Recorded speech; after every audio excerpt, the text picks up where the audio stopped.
核なき闘争と反逆。血の宿命だ。私の愛する平八さんはやがて世界を戦乱に巻き込み多くの犠牲を生むでしょう。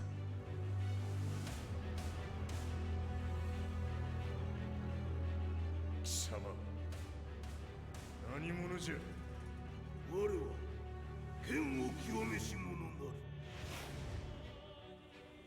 全ては動き出した。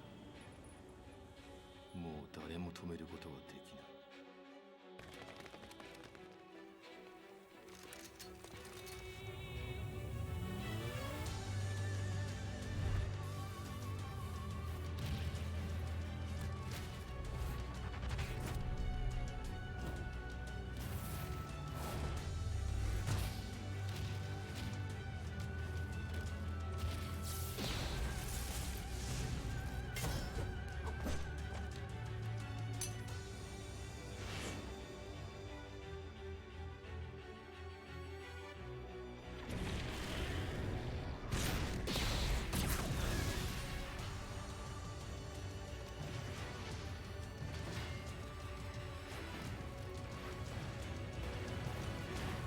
貴様があの時母を殺した。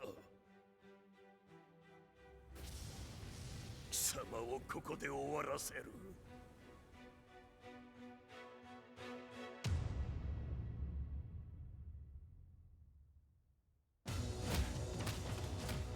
貴様の野望もこれで終わりじゃ。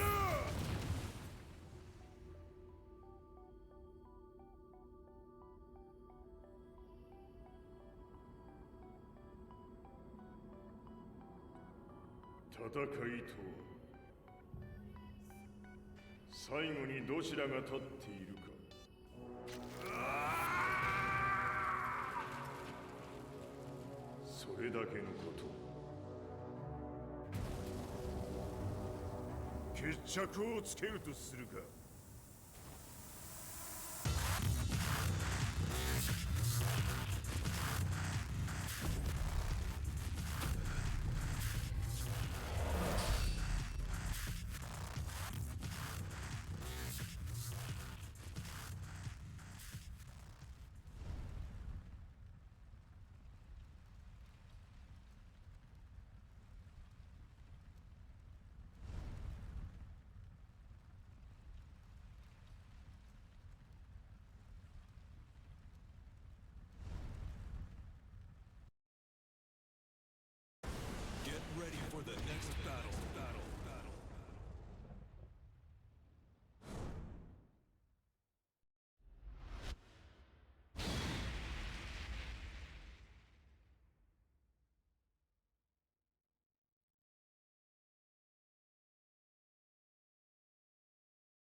لا أريد إيذائك، لكن سأقاتلك إذا اضطررت.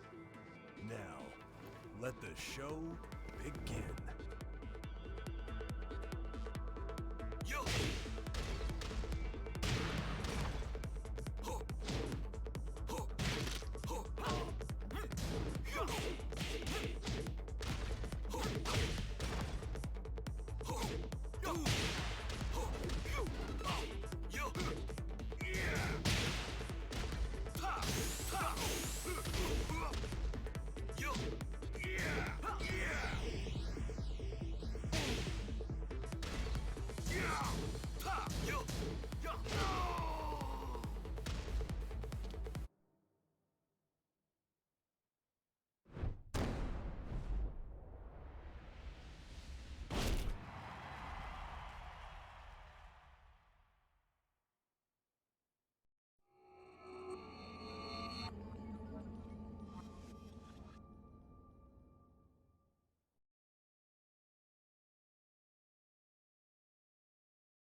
から始まった。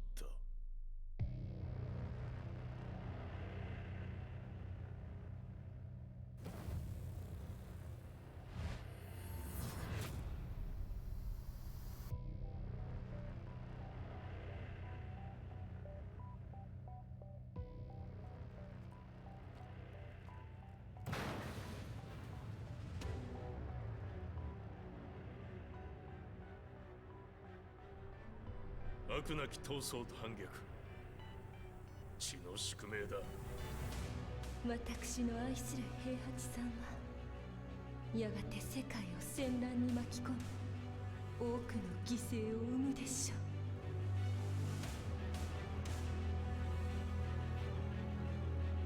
貴様、何者じゃ。我は剣を清めし者なる。全ては動き出した。もう誰も止めることはできない。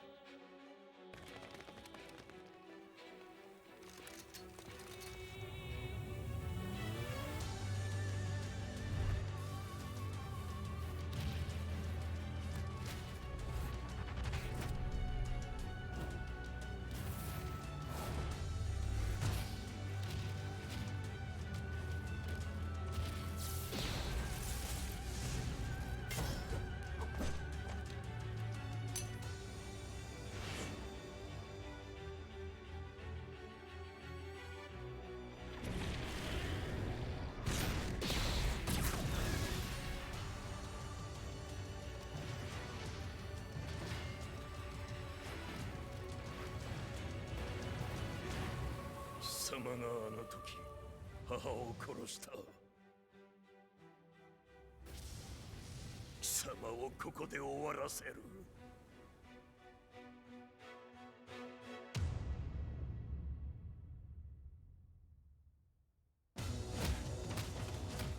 貴様の野望も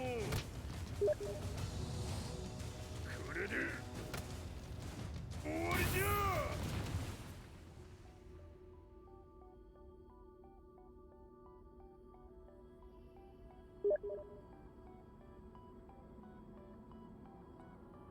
戦いとは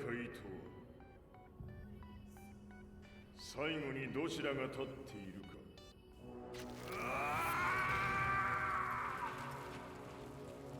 それだけのこと。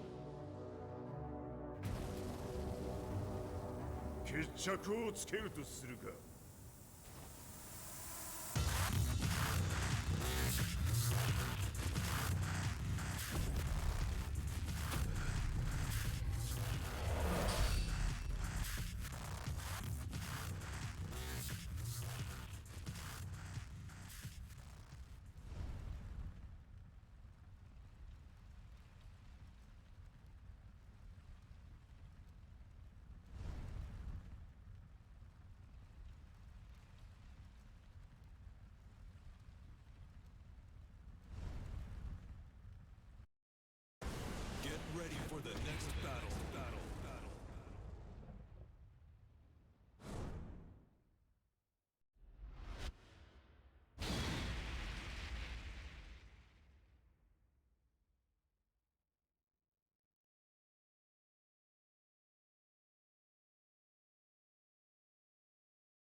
全ては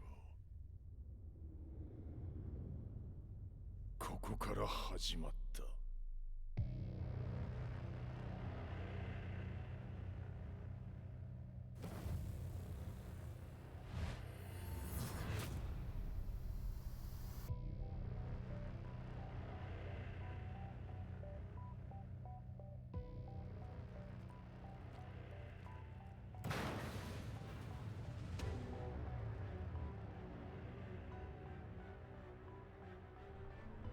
悪なき闘争と反逆、血の宿命だ。私の愛する平八さんはやがて世界を戦乱に巻き込み多くの犠牲を生むでしょう。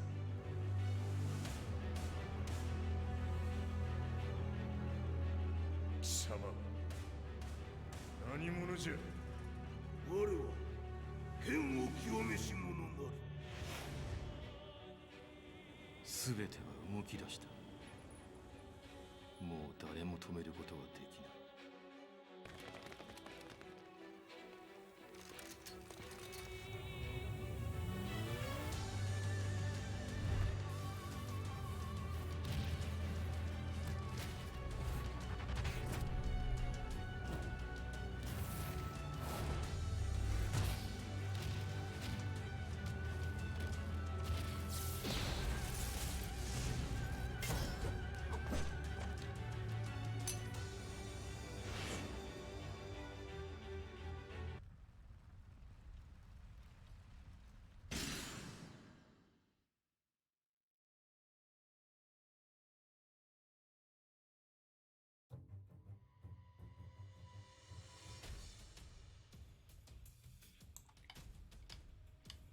Welcome everybody. Give me a second, I'll undeafen from the Discord. Yo, oh, you can hear me now, Naki. I absolutely can, mate. Yo, let's go. Grateo's asking when you're gonna play. Hopefully next week. I'm actually planning on getting back into these tournaments, but not today. As you can probably tell by my voice, I'm very sick. He is a sick man, but in the best way possible. I guess I could say. Fully sick, yes. Fully sick. Well, welcome everybody to the Flightless Esports weekly tournament number 20 of 2022. My name is Arashi, and I have Naki joining me on commentary tonight. We have a pretty stacked bracket tonight, I must say. There are a lot of people in here, so hopefully the tournament doesn't go for too long. But a bunch of new players in here, a bunch of old veterans who've joined back into the fray, and a bunch of the regulars have come back too. So 28 players. I think this is going to be pretty exciting. I've just pinged everybody for their match now, so if you're in the Discord, go have a look. Your match will be ready for you. And our first stream match, once I get the scoreboard working, 2 seconds.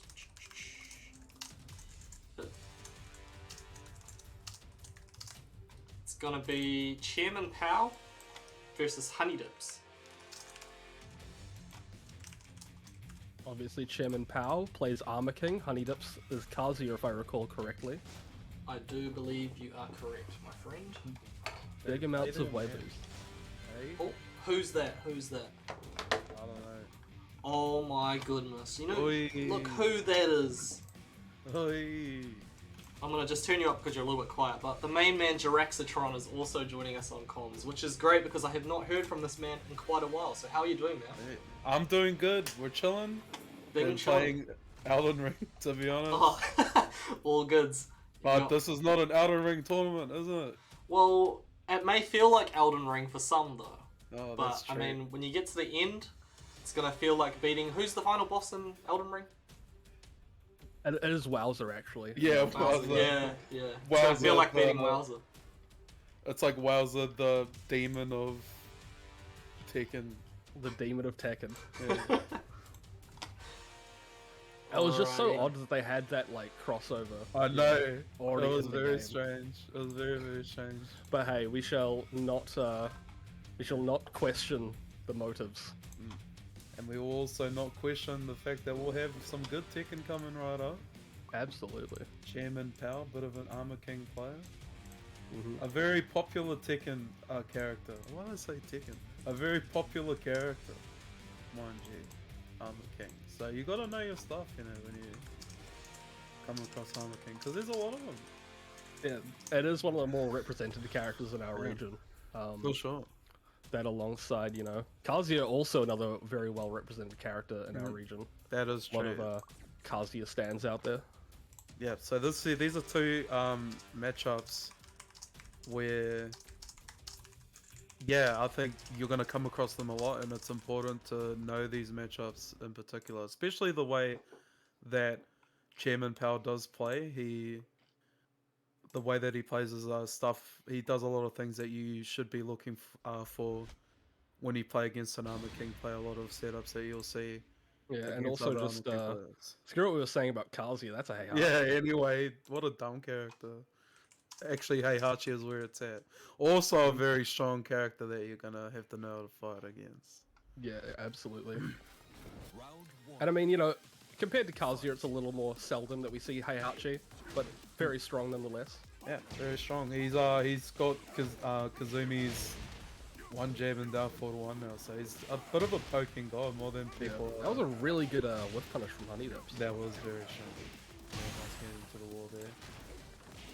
Stairs. Oh, that's a mix and a half, and that is round number 1 to HoneyDipz. Yeah, so you see him wake up down back 3 there. That's something you will see Armor King players do against the wall. Some sort of like keep out with the down back 3. Probably not the best option there, but it's all good. He does get the launch right there though. That's fine. Get into the ball. Yeah, this was like a big early lead for HoneyDipz, but now it's been taken back by Chairman Pao. Quite an example of just how quickly things can turn. Yeah, good punish from HoneyDipz. Oh, nice wall bounce. Oh, nice. Misses the omen though. Very nice. Oh, nice sidestep, jab. How special. Whip and nene. Whip and nene. Oh no, shadow. Oh, just a combo. Oh, just punches him in the face there. He's like, get out. Oh, misses the forward 2-1. Was a bit too far away to have that convert properly. Oh, what a whip punish. Yeah, very nice. Oh, once again, the Chairman Pao speciality apparently. As we go into round 4. Oh, nice. What a hell sweep here. Yeah, very nice counter sweep. Yeah, very good timing on that. Another whip and nene. Another one. Hey, if it's working out. You think he just got a bit of a read there? Actually, yeah. Oh, that second part of that lift. Oh, doesn't block low and will get taken out. We're ready to a final round. Bit of spacing going on around. Oh, nice the upper. timing on that upper right there. Very crazy. Gonna get huge rewards out of that with the wall combo right there, followed by good oaks. Never mind. That's fine. Back out on the cursed it. Yeah, I did curse it too. Cursed the good oaks. Into the wall. Oh, that's a punish. That's punish, yes. Forward, forward, forward. Get out of the wall, and that'll be it. Chairman Pao taking game 1. And you see, it was a very sloppy first game right there. A lot of they came out swinging. Yeah, I mean, it is their first game of the night, you know. Not sure how much they've warmed up, but, you know, you got to wipe off the rust a little bit. This is the warm-up, G. This is the warm-up. This is the warm-up. That is the warm-up, for sure. But, yeah, HoneyDipz playing well. It just didn't work out for him. He, you know, when he got Chairman Pao to the wall, he did a good job of pressuring Chairman Pao. Even when it's back against the wall, wasn't afraid to throw those buttons out, and HoneyDipz, for the most part, did a really good job of taking advantage of that, getting those whiff punishes. As you said, at one point he got a whiff punish with the back 2, which is a wall bounce, which nets you a lot of damage. So it was good there, but it just felt like a lot of the times when they were swinging, Chairman Pao just came out on top, whether it was getting dark uppers or getting counter hits or the like. So HoneyDipz was playing well, but just gotta look out for that into game 2. Yeah, it's just like a small adjustment, really, because it was a very close game. Like when it came down to it, it did go to final round. So we just have to see how HoneyDipz sort of changes up his style, changes up his game plan. Yeah, for sure. Nice customs. The Captain Falcon. They're very loud. Smash Brothers is Captain Falcon, Yeah, dude. he's gonna hit him with the Falcon Punch! The Falcon Punch, exactly. Or the Falcon Kick. Show your Nice moves! couple too, though. Ooh, he showed him his moves Well, he right drops there. the combo, Ooh, but, what the yeah. heck?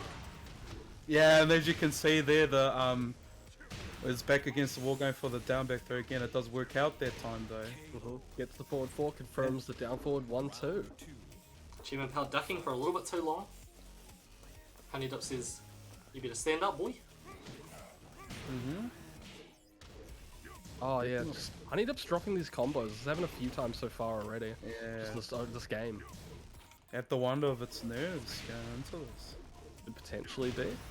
Oh, tries for the back one, gets knocked out of it. Surprised it did not combo. Is it? All going for the 10 stringies. Oh, he's aggressive right now. Oh, nice throw break though. He's fighting back. HoneyDipz is fighting back. Very nice. HoneyDipz there wasn't expecting that to counter hit and knock him down. He could have finished, but gets around anyway. For sure. Oh, nice duck. So break on the throw.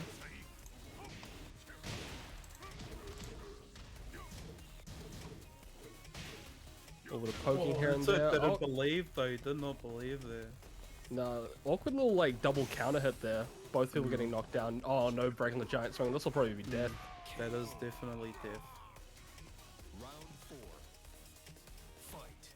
Throwing out those 4-4 neutral too. Yep. No, that's not launch punishable. It's minus 14 if I'm not mistaken. It absolutely is. Oh, what a hop kick. Interrupt. Back to standing neutral. Forward neutral 2. That's good from Chairman Pal though. Yes, it did get blocked the one time, but he's still not scared to keep the pressure on and throw out some more. Gotta let him know. Oh, what that a was huge read! What that was huge such read. a good decision. Unfortunately, gets knocked out of it regardless. That was a crazy trade. Oh, nice down back 3. Gets another keeper down back 3 to even it up. These are close games. Yep, sending it back to the final round.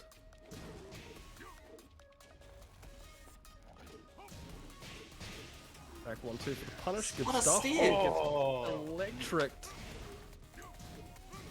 Textbook Mishima gameplay right there.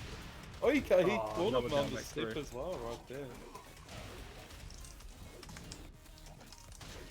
No break on the grab. And it's gonna take one more. Nice going for the flip mix up there to take the game. That was crazy. Yeah, I mean, kind of what we saw from the first game a little bit there too. Coming down to the final round, HoneyDipz just not able to take that little extra mile to close out the game.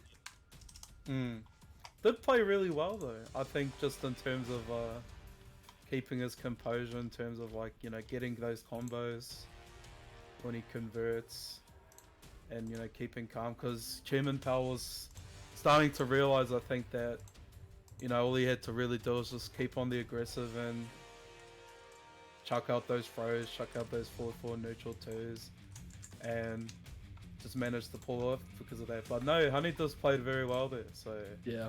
Well It's done, definitely a case where, like, these small things that happen where, like, you drop one combo, it's not too big of a deal, right? But they start to, like, stack up over the course of the game, and you can really see how that would have made the difference.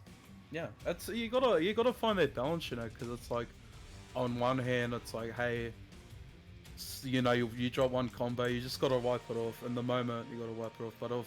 But in hindsight, looking back at it, it's like, yeah, you gotta play tight. You gotta make sure that every conversion you get the optimal combo. Whenever you get a throw, you gotta break every throw that you can. So Yeah. that's important. So who do we got coming up next, Arashi? We've got SSJNomad versus Kydiah. So just waiting bit for of a Nomad. Nomad to get in the cheeky launch. bit of Steve versus Noctis tonight. Stefan Foxton.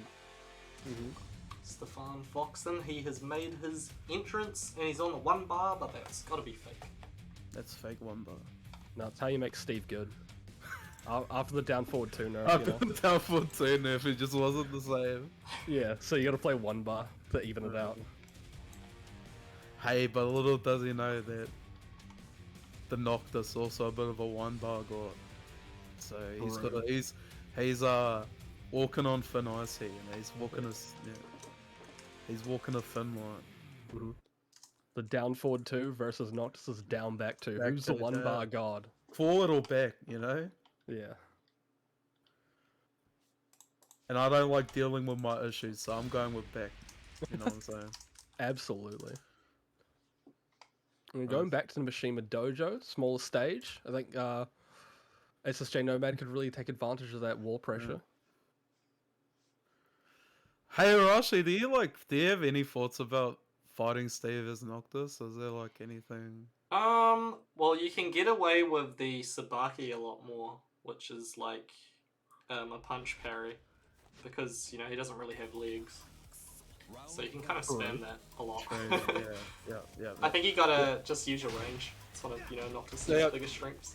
Yeah, that's definitely good stuff to look out for, like the range. Yeah, use your range. If you have a in terms of just general stuff against Steve, if you got good high evasive moves, that's really important. If you have punch parries to abuse, that's really important too, because otherwise Steve's got it all. Oh, very slick. Oh, nice low parry though. That's dead. That's a real shame there, because that was excellent positioning for that wall bounce. Yeah, it was a big read from SSJNomad. Unfortunately, no matter how good that read was, he made one small mistake and that was it. Oh, well standing 2-2. That was a very bold well standing 2-2. Yeah, gonna send him to the wall. One thing I know about Kydiah just from watching him is he's a lot more aggressive than a lot of other Noctises that I've watched. So you gotta kind of take that into account. Yeah, Another see just right big there, read on yeah, it. Well standing 2-2. That is a very bold thing. That's crazy. Oh, nice little sidestep, getting the running 2 to miss. All goes for the counter hit timing, doesn't work out though. He gets a nice whip punish for that too. Nice wall splat. Kydiah probably pressing a button on wake up. In the mix, another wall splat. Schmack, dude. Absolutely schmacks them. To the next wall, no. That's a punish. Oh, he does rage drive instead.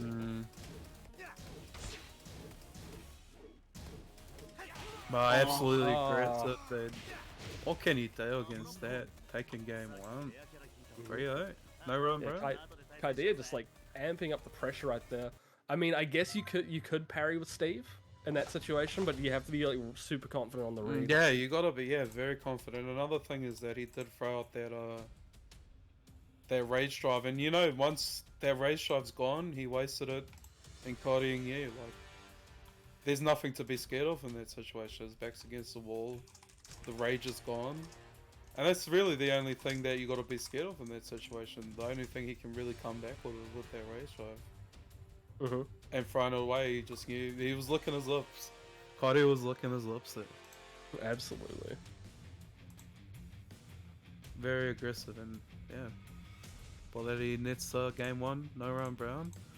Looking pretty good for him. For sure. I'm right. And I definitely think one thing that SSJNomad can take advantage of in this upcoming game is just like how willing Kydiah is to like press on wake up, because he almost did it like every time. Like just those while standing 2-2s on wake up, as we said, very bold. That is something that you can like kind of look at and be, okay, this is something that I can take advantage of. Yeah. And Yeah, because he was just very much commanding the pace there. It was just as soon as SSJNomad felt like he had the momentum there, it was just he's a while standing 2-2. Yeah. That's it. And then by the end there, Kydiah just kind of realized that he could just walk over him, really. So Yeah, that's like one of the big things as well. Like just from like I guess Kydiah's point of view, if you're able to get away with that, like that is a big thing that you can just like keep doing until you get punished for it. And it's just like, what do you really, if you don't know like the other person's play style and like they just hit you with these wall standing 2-2s like every time and you're not really adapting, that's just a big advantage for the other person. That's exactly right. That's the thing, is that on SSJNomad side, it's like, you know, you come in, you play your game, and then all of a sudden you're hitting these wild, like you're getting hit by these wild launches, and if you're not careful, all of a sudden you're too scared to play your game. So you gotta stay staunch. You gotta keep your composure, basically, and you know, don't be scared. You know, you're still in it. Yeah. But also exactly. be like, hey, maybe I can just make a couple adjustments, but not get to a point where you have to completely clam up. You can still play your game. I think we might have got a lobby glitch. I think they might be in game, but it hasn't taken me into the game. Oh, no. Sick. Okay. Damn it. They're fighting now. Yeah. Unfortunate. Oh well. I mean, in regards to the tournament, I'm really happy with the amount of people that turned up. I think watching BAM yesterday was a really good time. Definitely got me hyped up for tournaments again, which is, you know, like, I've been running all of these online tournaments for so long, but offline is so much different and, like, to be frankly honest, so much better. But I feel like, yeah, watching our, like, local scene do so well against each other, and, like, you know, just get some hype stuff going on, has been, like, it's breathed some more life into Tekken 7, even though the game is starting to get a little bit old. I'm really happy to see that it's kind of going along the way that it is. 100% agree. For sure. It looks like SSJNomad won that game, even though we didn't get to see it, so I think it's 1-1.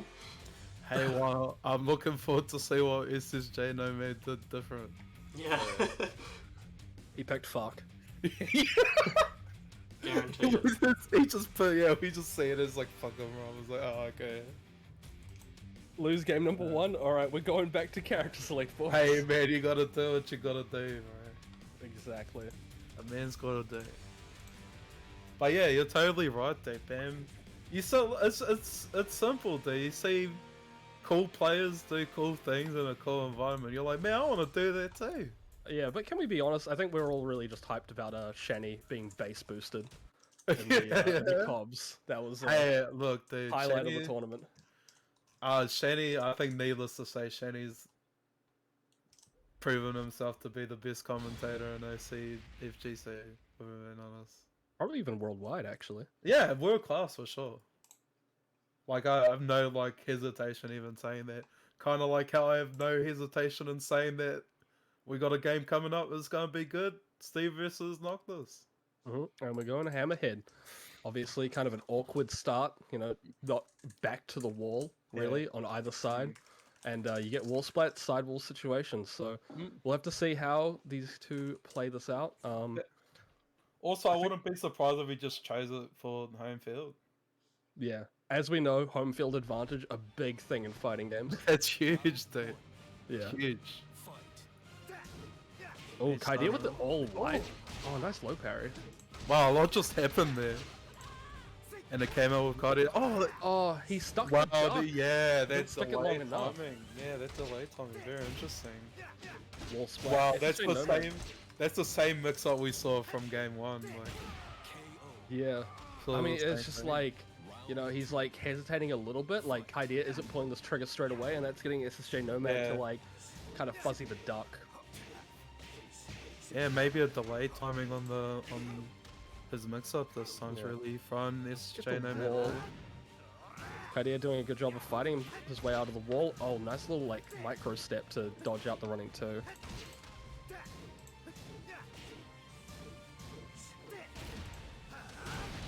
Very nice, knocks him down right there. Yeah, oh, tries to sidestep, gets the wall bounce. Oh, what a low parry, very clutch. Yep. Oh, drops the combo. Very awkward, that's wall. the hammerhead curse, dude. Exactly. That's gonna happen. Wow, they came out swinging to start out. Oh, he tried for the spring kick, but Steve's got a very awkward one, so it didn't work out very well. And maybe just, yeah, not adapting to the wake up button that Kai's been doing for this whole time. Yeah. Oh, that could have been death actually, but he drops the combo, and that's death in and of itself with the full crouch down forward too. Kydiah's not scared, though. Well, he takes the game. He is very, very happy to just enforce his own game plan throughout the entire thing. And it can be really hard to deal with that. You feel overwhelmed. You're like, man, the way I'm not playing's working out. Like, what's going on here? And then you clam up, and then you find yourself not doing anything. Yeah, you're just letting them walk over you. So, I like for SSJNomad. Yep, but he, you know, close set, even though we couldn't see the second game. Yeah. Apparently he did some mad stuff because he won the game, so... Yeah. Whatever that was. That was some pretty cool stuff. It was some pretty cool stuff. I can't think of a better way to describe it. So, I'm familiar with lacking, but you have to tell me what this Falls guy is about. So yeah, Falls, he's entered these tournaments a couple of times. Pretty decent with the Mardoki. But going up against a player like Lacking, this, yeah, I think this will be really interesting. I don't know who Lacking's going to go with. He's actually got Emperor with his Yoshimitsu as well. So. Yeah, he's got a couple of choices for sure, so... Dude, Rusty Chola's got Falls back though, so he's got the crowd on his side. Yeah. I mean, you have to go with like you know, back in your main. Every time you see him. That is true. Yeah, that's true. You have to. Yeah. That's true for sure. That is true. I'm sure Jiraxtron doesn't feel violently ill every time he sees another Oscar. Throwing up. Yeah. Crying. Crying. Yeah. To be fair, I'm crying every time I have to see these two characters too, but anyway, it's all good. And they're swinging out to start it. Lacking doing a good job pushing him to the wall. Falls gets out of it with a down forward. Wow, did he like, was he going for like some setup or something? I have no idea. That was insane. Falls is not doing anything to get up, and Lacking takes him off the ground. That was good. That was like a back roll catch there. That was sick. That was awesome. Oh, now Lacking knows, you know, he's on the front foot here, can kind of just take his time. Do Yoshimitsu things with the flash. Send him to the wall. Bam. Yep, Moses sweep. Good oats. Victim to the unblockable sweep, and that is it. And you know, the way, it's interesting because the way that Marduk plays, you know, he plays on pretty slow moves. Yeah. So, oh, you saw a trade right there, but yeah, that flash is going to be very dangerous here in this matchup because, yeah, like I said, Marduk does like to play on slower moves. Chunky movement, yeah, like for sure. Oh, nice back roll catch.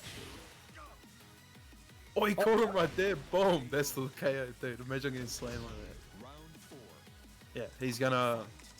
So he really has to be careful here against Yoshi. Well, tries for a power crush. Oh, yeah. That is unsafe.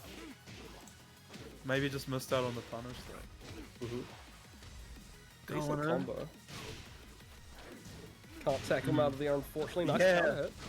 And that's the thing, right? Yeah, because of Yoshi's trickiness, it's just hard to just go into VTS and just tackle like how, you know, being a Marduk player that you are, how you'd want to. So yeah, nice little sweep from Lacking there though. Oh, him, doesn't care. Oh, the range! Oh yeah, I forgot that Marduk's bullshit. Oh, coming in with the sleep side. He knows he can't block those things. Yeah, unblockable. To the wall, Lacking's got a big lead here. He's going hard, dude. Yeah, and comes in. That's such an underrated move, dude, for 3. But yeah, he comes in, takes game 1. That was actually a really good game, dude. What the hell? Yeah. Lacking took a big early lead, and Falls just like came out of the gate swinging in that 3rd and 4th round. Yeah, that was crazy. So a lot of a lot of cool stuff from Falls. For sure. But yeah, lacking sort of noticed some things, noticed that hey, you can't block these lows, so went for the sword sweep, went for the launching sweep as well. Yeah, Started to the notice some things, spinning yeah. sword unblockable at the wall. And Yeah, that's Falls- and that's the important thing is that hey, you can take your time, like you don't have to win straight away. Like if you lose those 2 rounds, it's okay. You got time to learn some things, and yeah, it was close for a bit, but by that last round, lacking sort of took the information that he took from that game, which went for a while, and just cashed in on all of it basically, Yeah. and came out on top there. So Yeah. Also, Falls taking us to the good jungle outpost. The The good jungle outpost ones. 1. This is the good one. a good one. He wants that run back, but in better lighting. Overwatch 1 versus Overwatch 2. Literally, yeah. Oh, tackle! Wow, that was yeah. interesting. That was very strange. Oh, he's just like literally jumping at him now. It's okay. Trying to go for the counter that's there. Interesting trade right there. They wake up into subs. He's like, Rage stop drop sitting hits. down, Oh. dude. Blocks it. Oh, and this is dead. Oh, Oh wait, no, he doesn't complete. Oh! Goes for the tackle. What's the guess? 1+2. Nice break on there. Another He's like, tackle. whatever, Another one. Yes, again. again. So it mixes them up this time. What's the Oki? And then the Soaks there. Oh, Oh, the low. so that's interesting. So if he does the throw there that has a special animation, he's actually minus in that situation. So it's actually in the other person's favor right there, but he just chose to wake up and eat the mix up there. Maybe there's a situation he doesn't know. Oh, Falls wasn't at the wall. The unblockable sweep doesn't connect. And what a nice shoulder barge. Oh, but what's the last little bit and gets flashed for it. Lacking showing that knowledge of what he can flash and what he can't. Yeah, very nice. Hey, Lacking's got a lot of fans there. He's playing there, I'm flying. Oh my god. The mist. Oh, Oh, he out of the put his legs back helicopter. on the ground. It's like, yeah, alright, you can take me now. Wake up into the button right there, very nice. Back against the wall, looking pretty dangerous. counter hit. He's like, hey, I'm sick of your stuff, dude. I'm sick No of it. tackle this time, get flashed.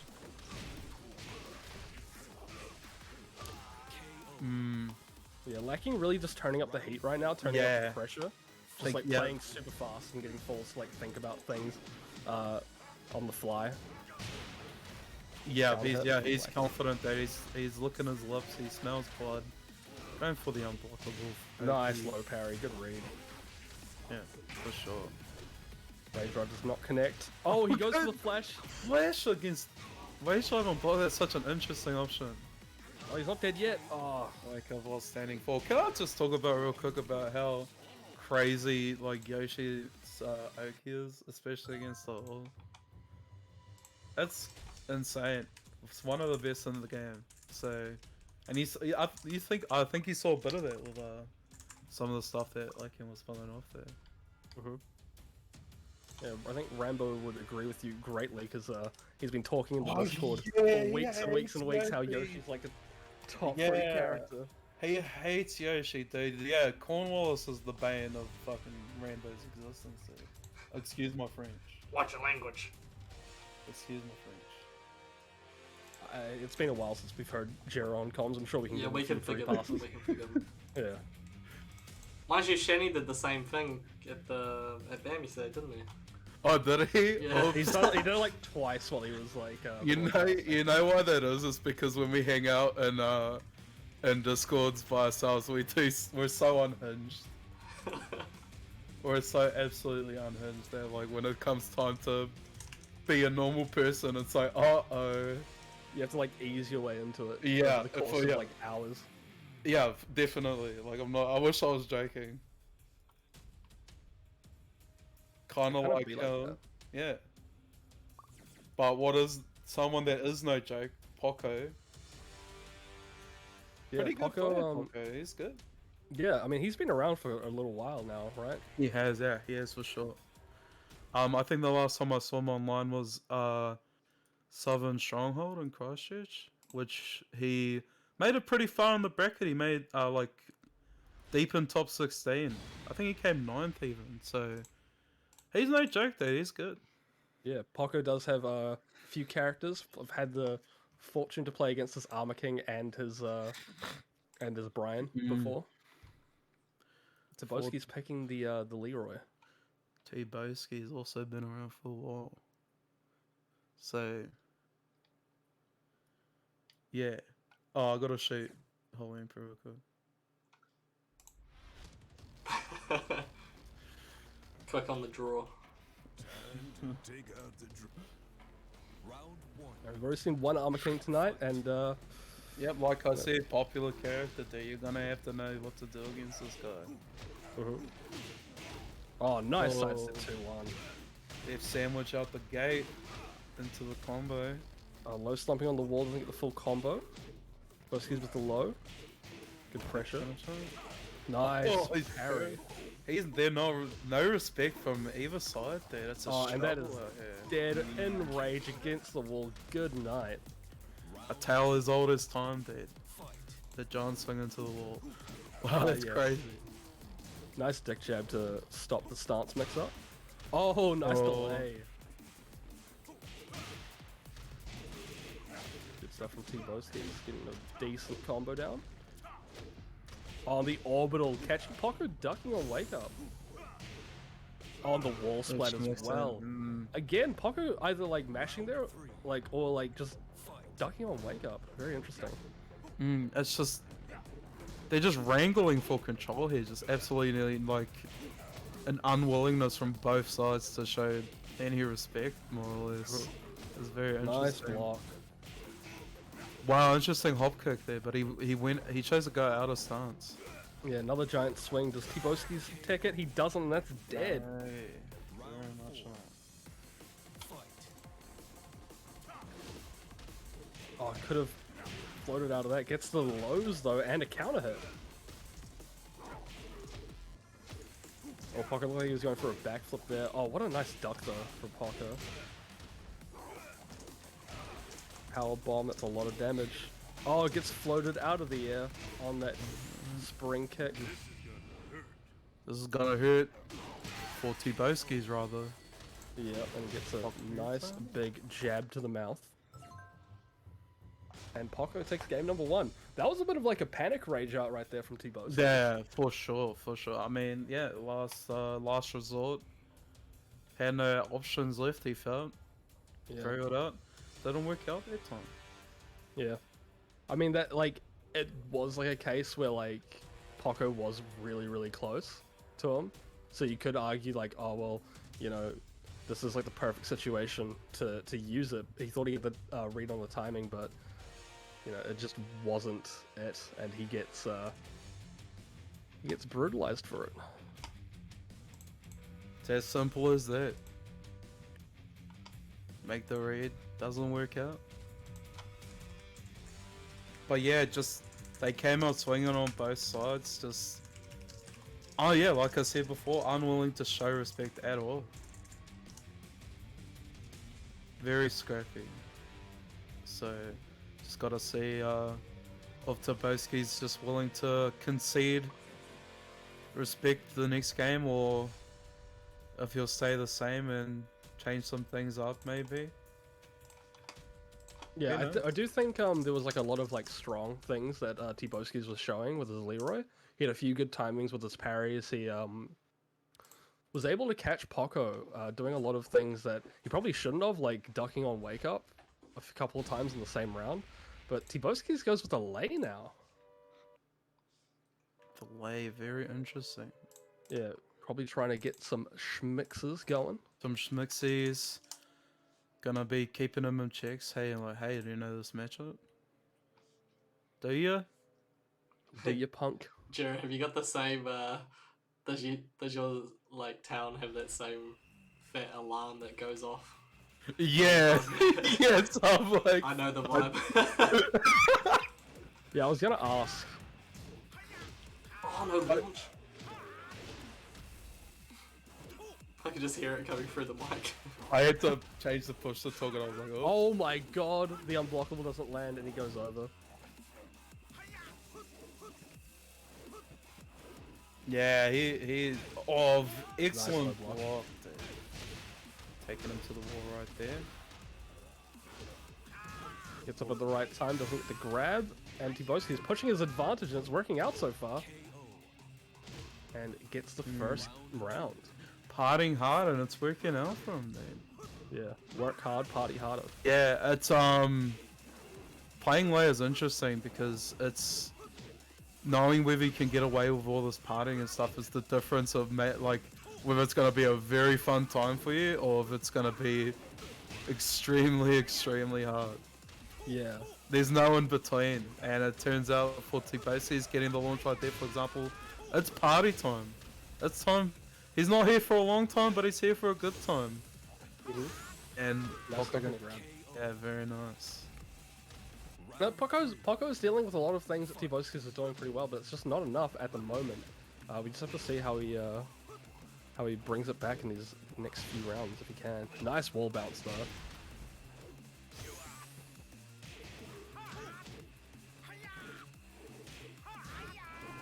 Oh, nice. Very stuff. nice, yeah. And you're coming across a party layer like this, all you really have to fall back on is strong defense, you know. Yeah, when he's on the ground, you gotta know your best ground hitting move. You just gotta get him out. Like, don't give him a chance, dude. Don't give him a chance to party.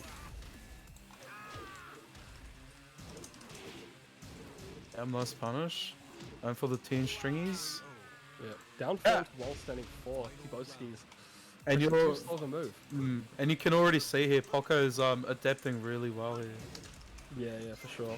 Knows like, hey, it's time to slow it down a bit. Hey, I can't let him do what he wants. He can't sit on the ground, dude. Get up, dude. It's a fight, dude. Get up. It's like bad read on the Oki, but that's fine. He's still against the wall. Oh, nice. Okay. It's crazy. Rage Oh, out. yeah, interesting on the rage out because it's not going to kill. It will definitely bring it down to one more mix-up being the final nail in the coffin, though. Maybe getting up to the wall would have been better, but that's fine. Oh no, never mind. It's not fun. This is absolutely not fun. That's not fun at all. Taking game number 2, adapting well. It's like really good to see when people adapt in the game, not from game to game.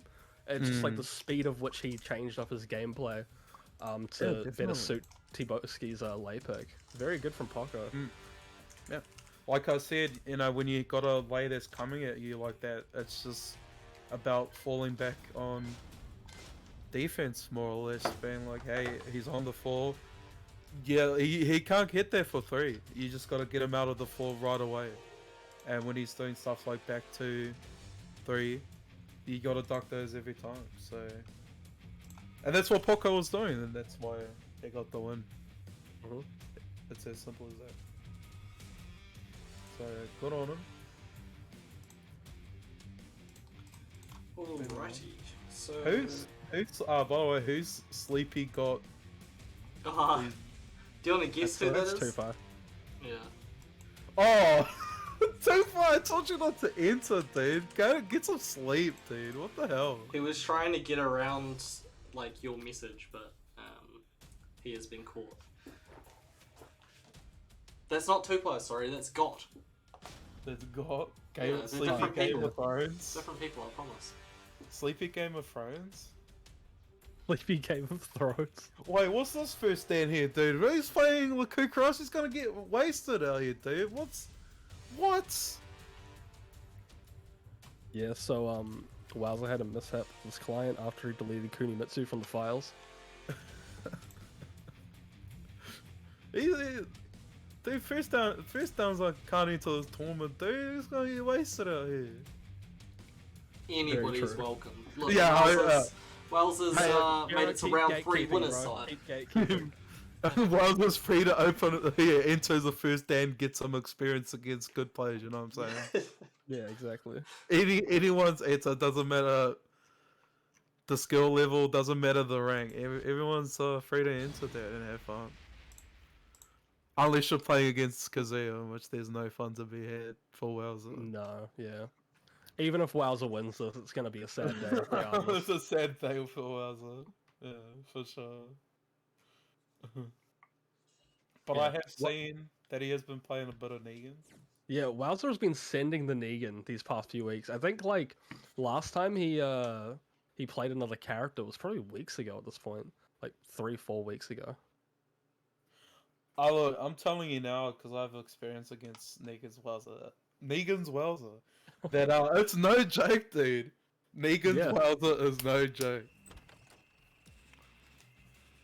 Absolutely terrifying. Like, gotta be one of the most underrated characters in the game, dude. Because it's like Negan from The Walking Dead. So it's like, what the hell? I mean, when he, like Negan is just like he's just solid all around. Yeah, he he's doesn't really like have anything that's too bad. He's so good. Yeah, he's so strong and underrated. Yeah, for sure.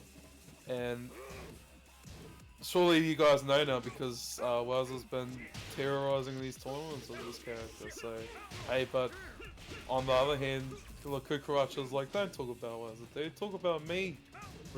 Absolutely. I got hell sweeps, I got punishes, dude. Oh my god, does one little sidestep on that. Gets his back.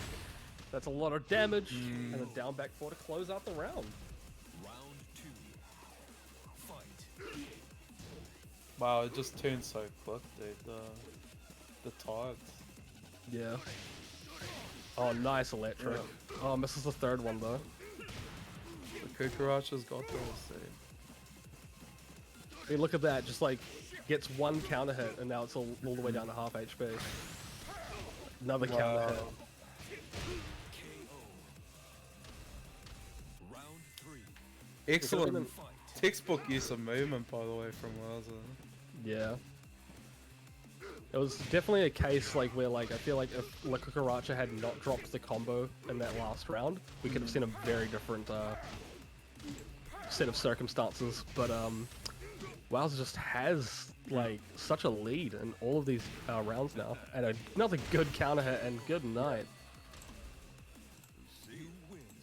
And you did see from Cucaracha every now and then he got some really nice whip punishes there, but just like a complete inability to, you know, take advantage of it at all. Yeah, and like definitely playing against like Wowzer, like there's just so much to think about and so much to take in because he is thinking about so many different things going on at the moment that you might not even realize could like even be part of the equation. Like all those counter hits there, those weren't like a coincidence. He had like a keen read on when Cucaracha liked to press. Definitely, for sure. So. Just to cut in really quickly, just to announce in what place is this? 25th equal. The following players have gone home. That is Adrak88, Yujiro Hanma, Tienka, and Dingo Dial. 25th equal tonight. So thank you very much for entering. Looks like there was a close match between Dingo Dial and Sneak, but Sneak took the win out. And now let's get into this game. So the winner of this will be playing Ordinary Smoke and winner side top 8. Yujiro Hanma sounds like a joke. Like it sounds like you say it as like Yujiro Hanma what? Yeah. maybe like we have to ask him. names? Yeah. Is that the name of someone that I should know? Like, I have no clue. the person that comes up. Oh, it's from from Baki. From Baki, yeah. I watch Baki. They all Anyway. Damn. That's interesting, by the way. That's very interesting that Cucaracha went for the Waller stage, because you think, you know, Waller stage is Wowzer's stomping ground. You know? And this is the one that Wowzer picks every time in specific. Yeah, specifically this one. Yeah. So yeah, very daring to challenge Wowzer in this stage. Yeah, speaking of challenge, Wowzer with these challenges on Cucaracha's offense. Oh, gets caught by the little yeah, it's been, you know, the double house sweeps have been working quite a bit, and you know, double house sweeps are so cheap, dude. They are. You don't really get much off of them, but it's like the mental damage of getting hit by it. Mental damage, and it's like you never process the second hit because you're waiting to launch the mid. Punch. Yeah. Yeah, you're looking to launch the mid, so yeah, you get hit by it a lot. And That's more electric. if you're playing against someone who has a lot of good execution, they can actually get quite a bit from it. Yeah, for sure.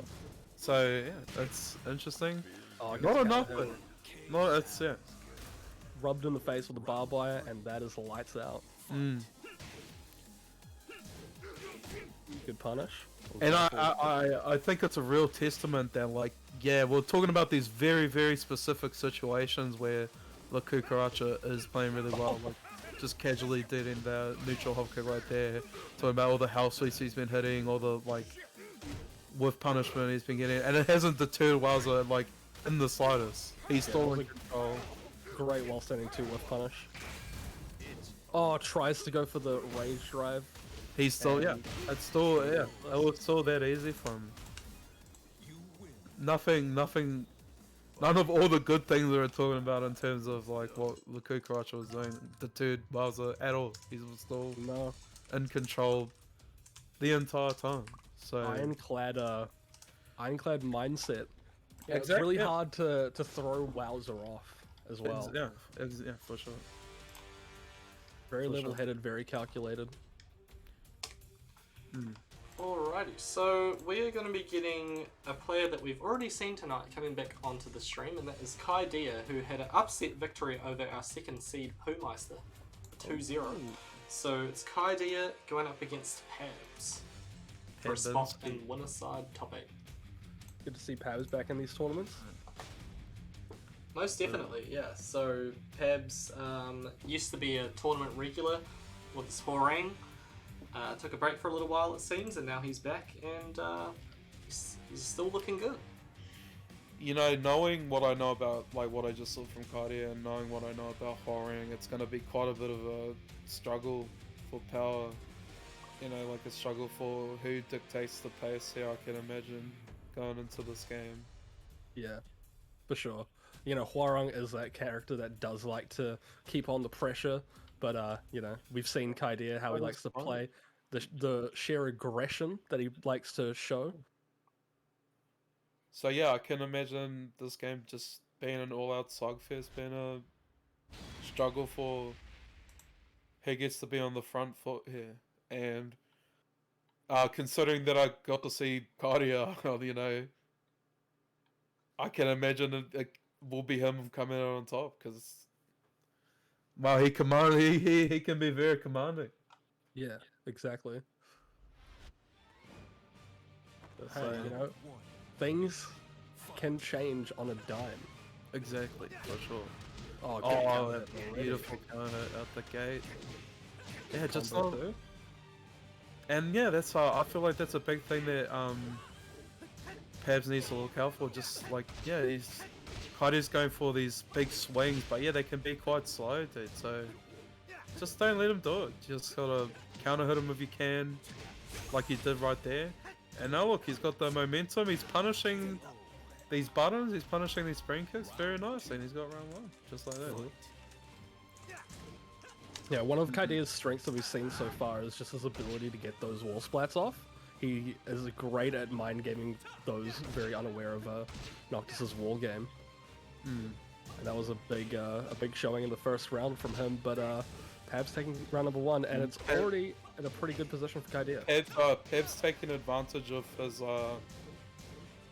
just his tendency to swing a lot, whether that's swinging on wake up or like. Oh, nice counter there though. Maybe I've spoken too soon. Can't fully connect the emo, man. Oh, nice duck, but delays the punish a little bit. I don't think he was ready for Oh that. my god! What happened there? What did Kydiah just do? What happened there, my good friend? We got 2 rounds from PABZ already. Yeah, see, he's noticed. And he got the whip punch there. I'm really liking how PABZ is playing right now. Nice duck. Again, a little slow on the punish, but that's all good.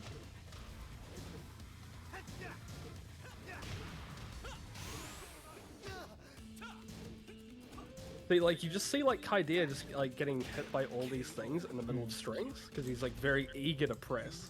For sure, and I think what we saw from PABZ there is a little lesson on how much mileage you can get out of just being patient for a second. Yeah. Just like, yeah, knowing that he likes to throw, like he likes to wake up button a lot or throw out spring kicks, and yeah, just baiting that stuff out and getting the punish. And as you saw right there at the end, I said at the start, hey, it's going to be a struggle for power, and PABZ quite he conclusively came out on top there. He put his foot on the table. You know? He's like, this is my game, man. He put his foot on the table. Yeah, he like put his foot on the table, so it's like, you know, his foot's on the floor and then his other foot's on the table.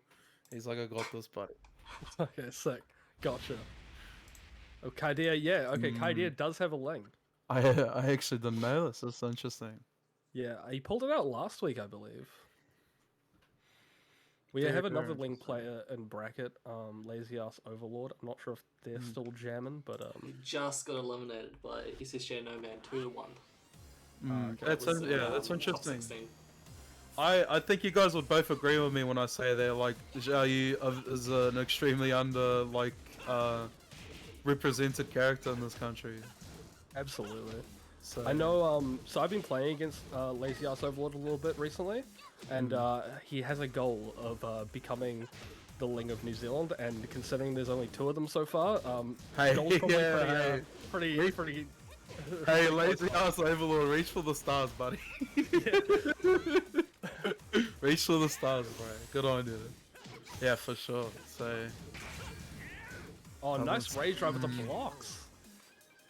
Doesn't seem to be making too much of a difference though. Round 1 going to PABZ. Yeah, and Kydiah, a little bit of a lead. Oh, but what a jet up. The skyrocket. Jet upper. Yeah, bro, this is Brian. Oh, and then hard. Yeah, it just doesn't know when to. Doesn't quite know. And yeah, it's textbook of Hwoarang of, you know, if you don't know when to get your turn back, that's hard there. It feels very oppressive.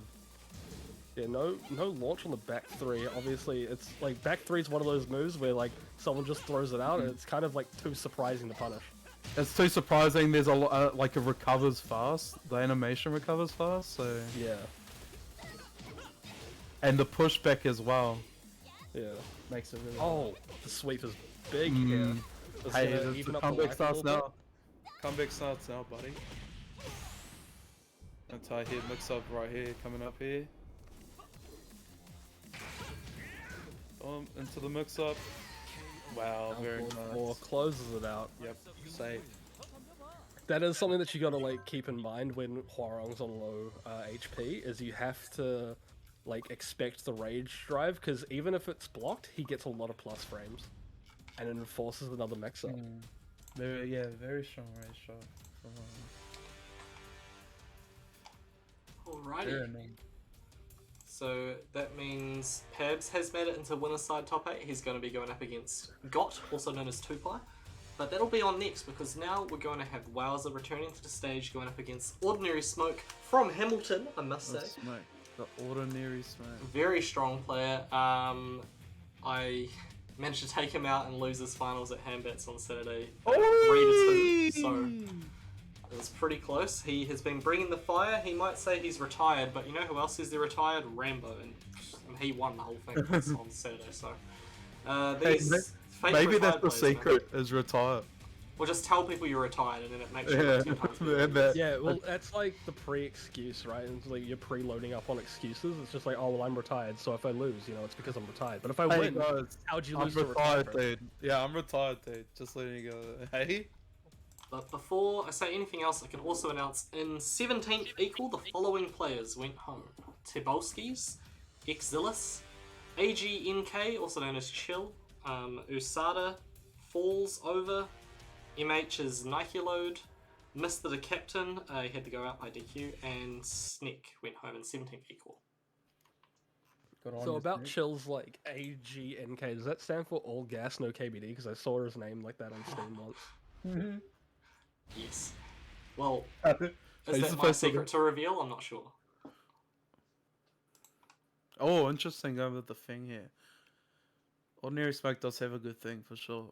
Yeah, I feel like most like of the times that I've seen him in these tournaments in the past, like he's been playing the Feng. And I think it's needless to say that like Feng, really good tournament character now. I think it's not even, you know, it's something you have to admit nowadays. You see a lot of Feng in tournament, and they're all doing very well. So Yeah. Oh, that low didn't connect. It wasn't close enough for the auto low parry from Negan in the stance. Yeah, back on the point about like Feng being a good tournament character, we do see a lot of wow, the auto low parry. Ordinary Smoke just sends it, but a lot of like the American tournaments, we do see people just picking up Feng as a secondary. Yeah, especially in NA for sure. And even in EU, you got Kuiper, who's got a very strong Feng, and I heard in New Zealand there's a pretty good Feng player as well. I wouldn't know the. Yeah. Who might that be? I wouldn't know. I know, Team's Feng's pretty goated. My Feng's Emperor, dude. Just saying. Maybe I'm talking about myself. Yeah. Maybe there's another Emperor that's good at Feng. Oh! Holy one? Maybe? Hey, he should fix those holes. But anyway, look, it's as you can see here, and with a very obvious gameplay, and you know, Feng likes to bully you with flows. Down back free, one of the best flows in the game, if we're being honest. And you know, you can tell it's round 3 and he's already scared Retired Smoke from using that. He did use it there, which is good, but like all those auto low parries, he just wasn't you up the gate. They're like, hey, this is the way that Feng likes to play, and this is the game plan that I'm using going into this, and it's worked as well as you guys can see in front of you right here. Oh, nice down forward too. See, a little earlier there, Wowza just immediately went for like the Oki because he knew Retired Smoke was going to press. And that just set up the rest of it. Yeah, for sure. And it's as simple as that. And another interesting thing with Ordinary Smoke going with Feng there is that, you know, we know that Wowza, he knows Feng so well, dude, because of a person that may or may not be retired. Yeah. So it was interesting to choose that because he Wowza knows that character back to front. So Yeah, has a lot of experience against a recent Handbats winner. yeah. So maybe Ordinary Smoke just thought it would be a fun thing to do. Didn't look fun to me, to be honest, but hey, you know, it's subjective. I mean, I never have fun when I'm watching Feng, but it doesn't matter if the Feng is losing or winning. Hey, Wowza's having fun. Wowza's having fun right now, so I don't know, if you go to his stream, I don't think he'll be all smiles. And he's like, man, this sucks. I hate winning at Tekken, dude. Exactly. He did stick to his guns though, so good on him for that.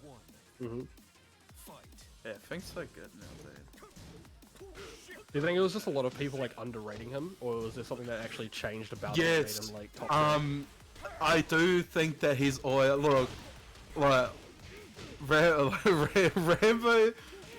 would underrate, like underplay Feng like all hell, dude. But I've always thought that he was like a good character. But I think the changes that been made to him in season 3 and season 4, right, as just like, yeah, just made him so much better. See, the thing about Down Frag 3 is that, you know, Feng's biggest weakness is his tracking, right? And it's still something that's a weakness, but the thing is that down back 3 tracks to both sides, dude. That's his like, it makes up for a lot of that issue being his tracking, because it tracks to both sides. You just throw it out. It has that animation on counter hit now. It's so good, dude. It's so good. And like, it's crazy to me that it's still only minus 15 of anything. Yeah. And yeah, it's just little changes like that that sort of just made him creep up. things that like he actually does pretty well against the like monster characters like for Cumram. Yeah, I think by the end of season 3 coming into season 4, people just started to realize, hey, actually, Feng's a crazy good character. And I always thought he was, in my opinion, he has always been underrated, but I think it's undeniable now. Yeah. And into these later seasons. Yeah. So, yeah. You wouldn't think so, though, look at it. No, you'd think Negan was like the best character in the game. Yeah, you wouldn't think so, but yeah, it is what it is. Can't wait for Jera's tier list to be Devil Jin and Negan, and then everyone else in D tier. Feng, SSS, Feng and Negan. Yeah. And then, like, the next one, SS is King. Yeah.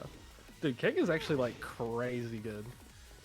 Look, Like, you don't really see him in, like, top spots that much anymore, but, like, Feng is really, really... Oh, sorry, I'm talking about Feng, yeah, but King is really good. You say that, but, like, coming out of BAM last night, and you look at the top 3, and 2 of the top 3 were King players, and I don't know about you, but if I was a player in OCE that had an intent on getting better and rising up the ranks in this game, I'd be having a strong hard look at King right now. Yeah, no, King is very, very good. I just like, you know, when it came to BAM, obviously, yeah, there were those 2. But like, I'm just trying to think of like other tournaments like outside of that. Like, I don't really see too many Kings being represented in top 8. That's true, because I think a lot of the good Kings in NA don't play in like major tournaments anymore. Like, obviously, the one that'll come to people's head is a little Margin, and he's sort of just stream of personality at the moment. Yeah, more taking a personality, yeah. And yeah, for sure, there's a lot of other good King players, but yeah, they haven't been playing as much, and same in EE, so... but I think, yeah, he is a strong, King's definitely a strong player, so... Yeah. Was is good, and he won. And they were on the next one, Feng, Tupai, and PABZ. Tupai, just coming out of a decent run at BAM. Yeah, he was just one shy of top 16. But, yeah, I mean, to be honest, the person he had to fight to get into top 16, that's not an easy road. That was Demi. Nah, Demi sucks, dude. Fair enough. Oh. That's like the last thing you want to hear. It's like, oh man, the guy that beat me sucks. Oh. Yeah, I was about to say, dude. We're trying to hype up the bro here, and you're just like, Demi's bad. Demi's free, dude. So, it's like, nah, like, but to be fair, he did lose to Demi. It's like, wait, he lost to Demi? You're like... The poor guy. You gotta totally throw him off his game, man. Yeah, I know. I can't believe you're playing past the edge. What is absolutely wrong with you, dude? But look at the dedication from Tupai though. Flies back from Australia, he's straight into the tournament again, and he's made it to top 8 winners side. Going No, you're completely right, dude. Like, I'm giving him a hard time, but like, it's still pretty heartening to see people who are like so dedicated to this game that they'll fly over to another country, come back and play on the tournament the same night. Great point from PABZ there, though.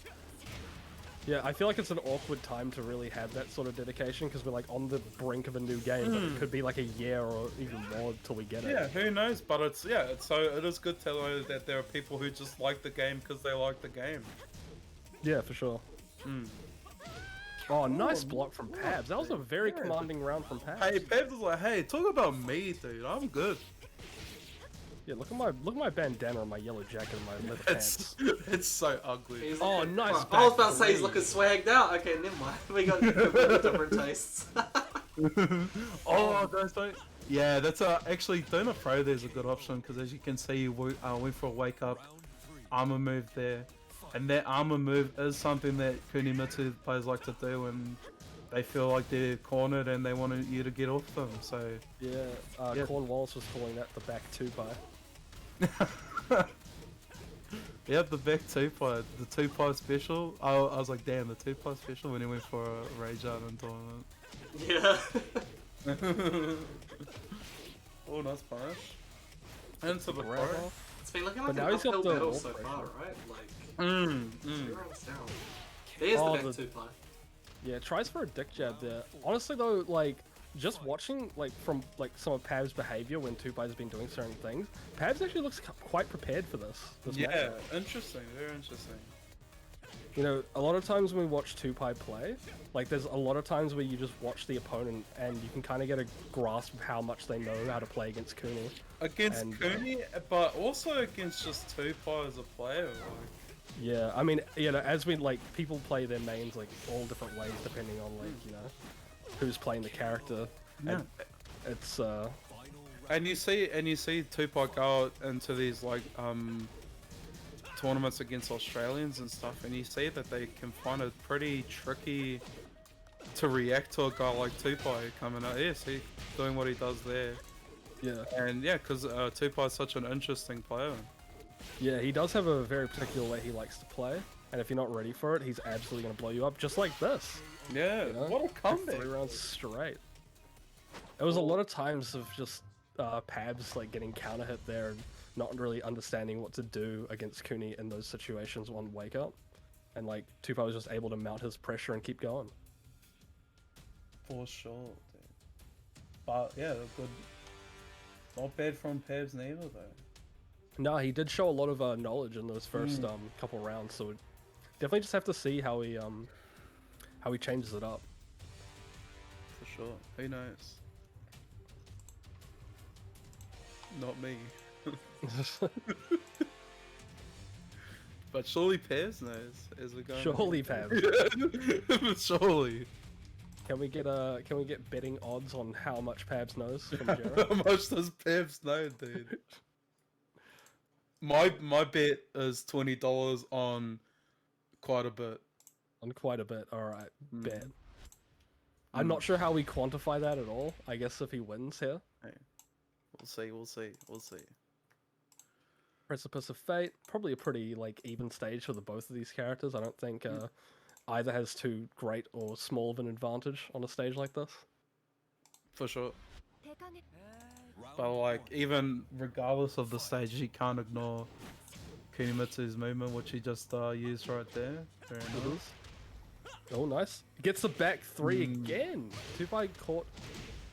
Is that like a back roll catch, or is it like you press? I think he pressed.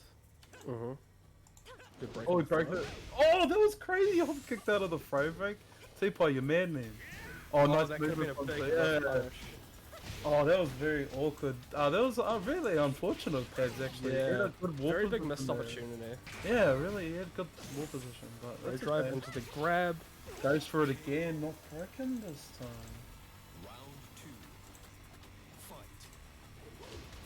Side step forward, round 2. Tupai, not scared. Nice And yeah. the end of that string. It's interesting because yeah, if I was a Kunimitsu player, obviously like you're just gonna abuse it in general, but with Kuni's movement's so good against Hwoarang.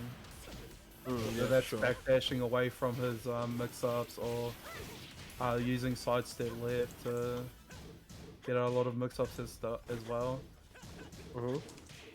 One thing as well that PABZ isn't really taking advantage of, and I just wonder if he knows it or not, is that like, PABZ has been pressing up to 4-3 like almost every time, and he's just been caught.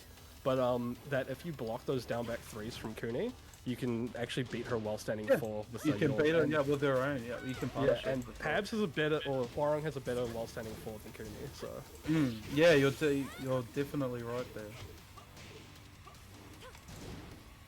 cartwheel in the mix 2s. Oh, knocks him out of the Katon stance. Yeah, I think a big thing against Kunimitsu, and just against like Tupai's Kuni as well, is just knowing that that was a very interesting he was very clearly doing the down 4 to bait out of retaliation there. Yeah, because Bad if read, down 4 but- hits, it's minus. Yeah, unfortunate read, but it's all good. The thing is that when Kunimitsu does go into these situations like 4-1 into backturn and stuff, it's in your favor as the defender, so it's not a bad thing to challenge there and just let Tupai know like, hey, you just can't get away with whatever you want. maybe the options he is using against them isn't the best though. Yeah, I think like a strong fast mid to just keep him in check there is better. Yeah, I mean that like game there, that was just like, it was so close the first game. Like PABZ seemed like he had it like under control, and then Tupai was just able to kind of like come back and steamroll a lot of that. For sure. So Tupai making it into winners finals against Wowzer, and that's like a repeat of the winners finals from last week and probably the week before that. I think that's probably a winners finals we've seen over and over and over again. But you know, that's just how the cookie crumbles. That means both of those players are guaranteed some money tonight, so props to them. I should also announce in 13th equal tonight, the following players went home. Justin Wenzy, Whomeister, his controller absolutely buggered out, so unfortunately had to DQ. Lazy Ass Overlord and Chairman Pow went home in 13th equal tonight. As you can see, we're into loser side top 8, so these two players have made it through, Poco and ninjarome, and they are playing right about now. Damn, ninjarome? Ninjarome. Made it through. I heard he's been entering a lot now. Yeah, he has. Hey, that's cool. Hold on. He's been a guy that's been playing for a long time, but you don't really like. He never used to enter a lot. Yeah, I only heard of him for the first time when he started entering the tournaments. Yeah, And, he's been a mainstay since. Yeah, he's been around for a while, but he's just kind of been doing his own thing. That's cool that he's entering these tournaments now. Yeah, he's been rocking a few characters as well. You know, most notably the Hwoarang, but I know Hwoarang, he's yep, his signature Hwoarang. pulled out a couple others.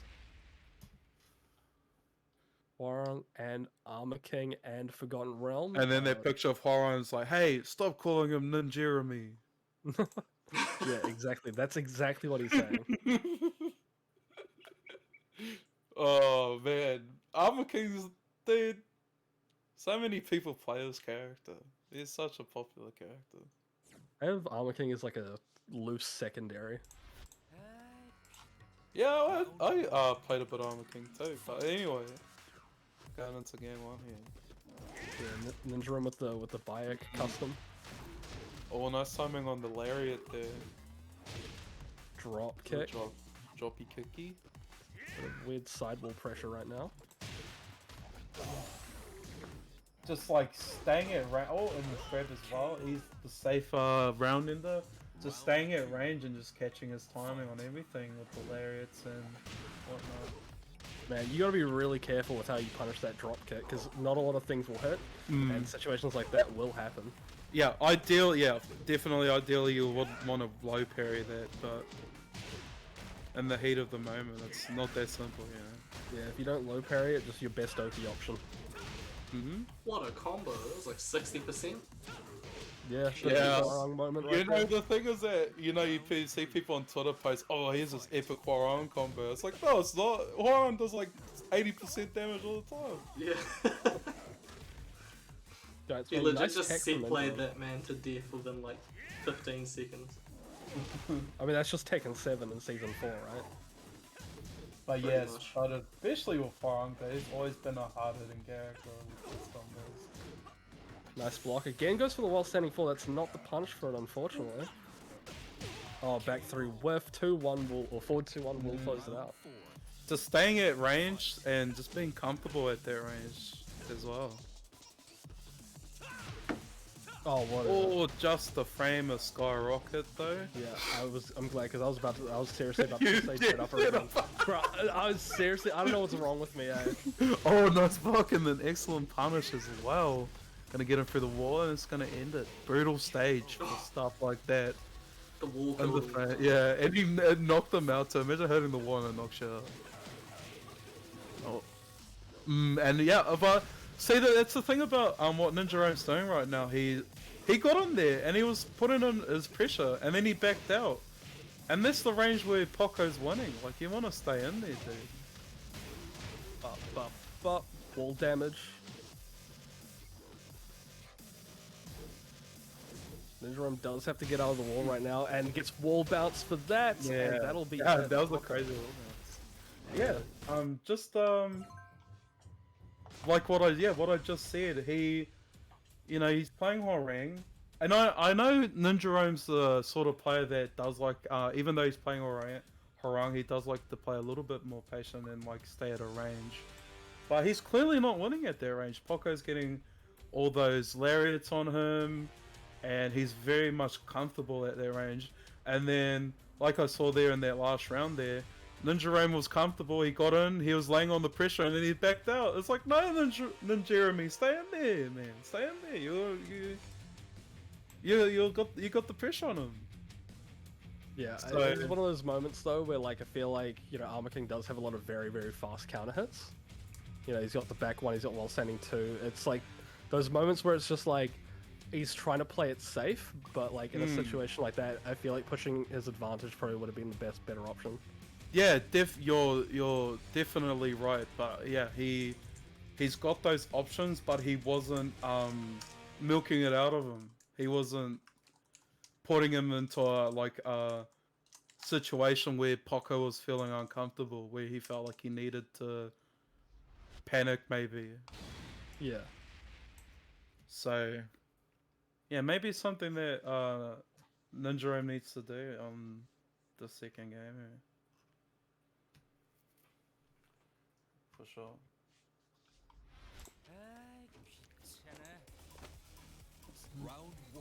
Mishima Dojo, one of the best stages in the game, easily. Definitely one of the best soundtracks as well. Yeah, for sure. Oh, almost gets the counter hit on the down forward 4 from right foot. Oh, nice. That was going to be a good whiff punish, but that was a very smart time to armor move. Yeah, very Get another timely. armor move. Yeah, and see, I told you that he's getting in, and it's working out for him. He's getting in, he's laying on those the pressure, he's doing those armor moves, and it's like, hey, Poco, like the ball's in your court now, dude. Oh, Oh, what's going on here? oh, Is this some AFK strat, or is this a desync? AFK Or mind game, I don't know. oh. this is looking like a desync, honestly. Yeah, I think Yeah. that's a decent. Yeah. They're doing. This is really weird. No, this is just New Zealand Tekken. Oh, look at this pressure, dude! Look at this. Poco doesn't know what to do. Like he just went in a flamingo. That looks like BB Chiro. Oh, Ninjarome's streaming. Hold on, let's have a look. Dude, we're gonna watch Ninjarome stream. Oh my gosh, yeah, it's a desync. Yeah, Ninjarome slowly approaching with that crouched, like, sort of walk. Yeah. Just Poco is terrified. That's fine, dude. Wait, it looks like they're like playing properly on Ninjarome's end though. Interesting. What the hell? Is it like just a spectator bug? Maybe. Oh, Yeah, I'm maybe like- it's like a spectator thing. Hey everyone, What go Ninjarome stream? watch Ninjarome. Everyone leave the stream, go watch Ninjarome. What the No, hell? they look like they're playing properly on Ninjarome's side. It looks like Yeah. Poco's just jumping forward. Oh, so it is definitely like decent. That's it. Yeah. That's so yeah, that's fine. That's Spectator desync. That's I still want to see how these two play it out the rest of their matches on the Flightless end, though. Yeah. Pretty good. Oh, he's like, Oh, oh, tries for the orbital. A yeah. little bit too far away, doesn't get it? He's He's going dick jab. for it. It's like. No one has ever done this in the history of Dota. Oh, few jabs. Oh yeah, keep it. Oh, it doesn't break the flow. With the grab. He's think it's going seven He's is- open grab. What He's the going hell? for Frowoki. And it's because he's not moving because by the time this has happened, he's already back in the lobby. Oh! Oh, walking forward. Oh. See, what Poco's doing is he's trying to get into rage right now, but Ninjarome's not biting. Very epic.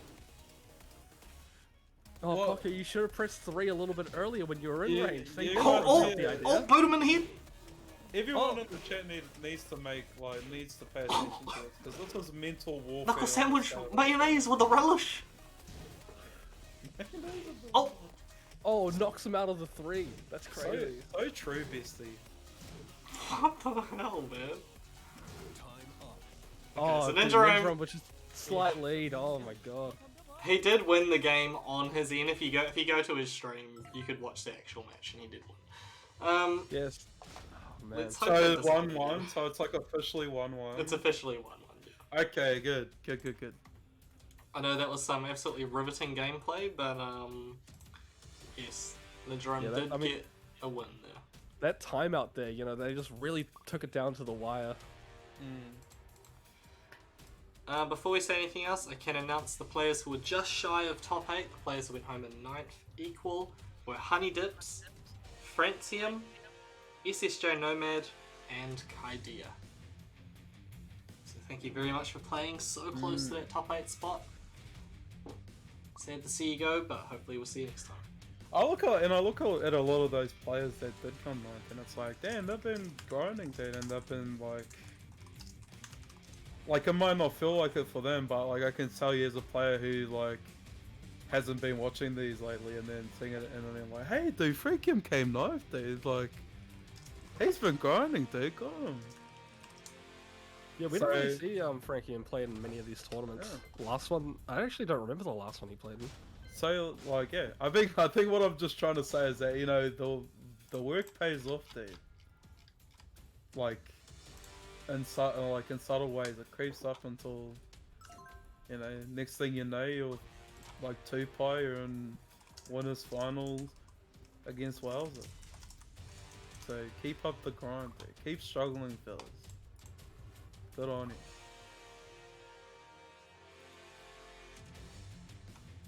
HoneyDipz is he was pretty good. Yeah, it's like the one good thing about these tournaments is like, you know, you play week to week.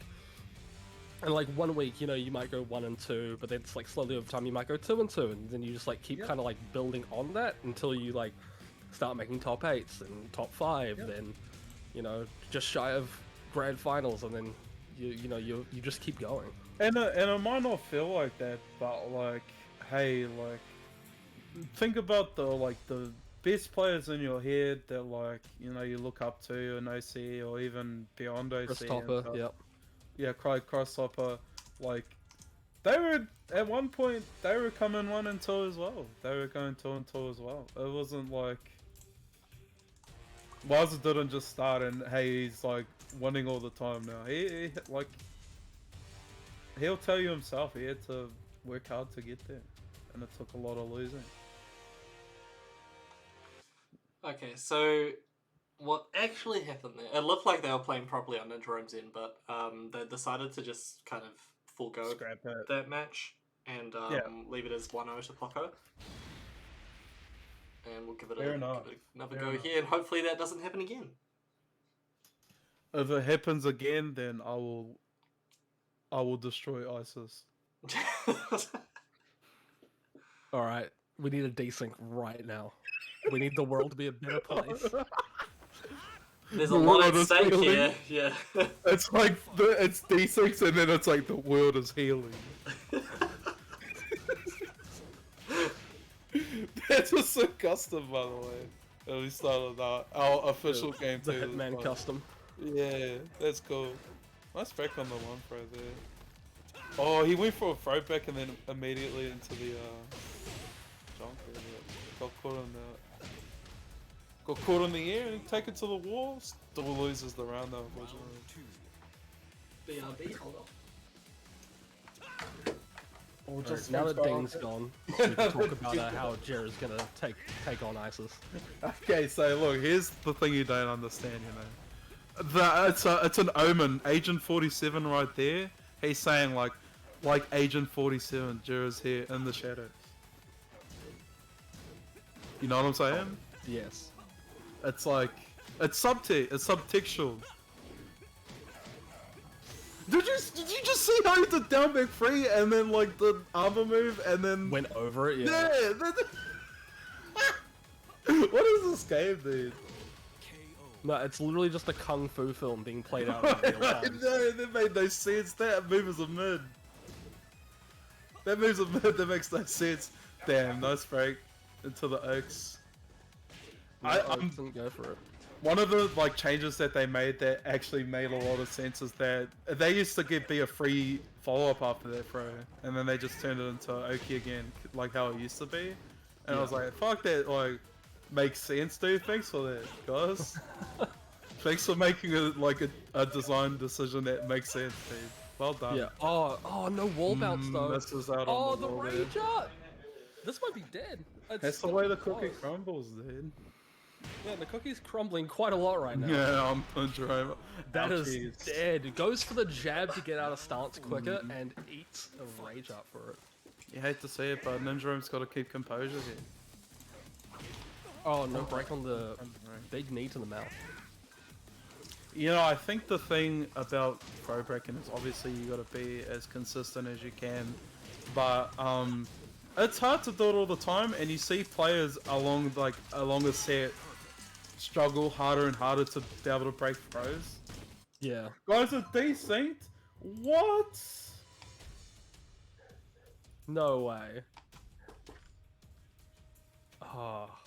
Alright, well. I'm sure he's trolling. He's got to be trolling. See you in a few months, Jera.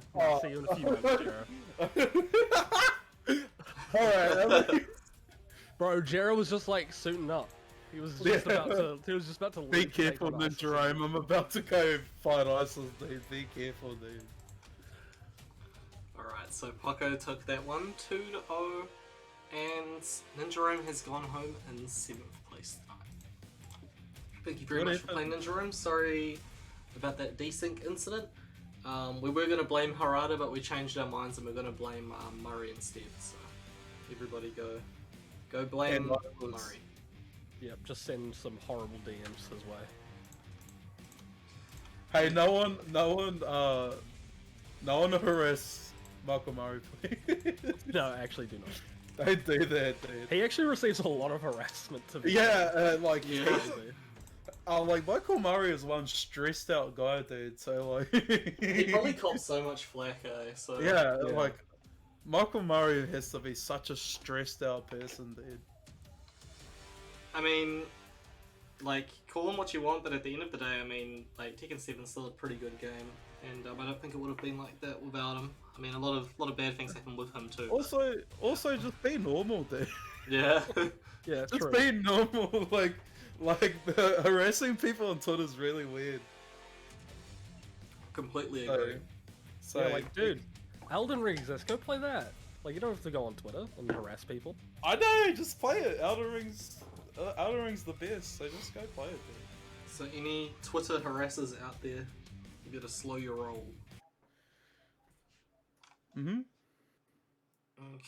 now we have, on the other side of losers top 8, we have Lacking versus La Cucaracha. Oh, this is gonna be. I'm actually very interested in saying this. Have they ever played before? I feel like they have. I feel like they would have crossed paths one of them. Or like at least on stream, like in a stream on tournament. Man, you know what?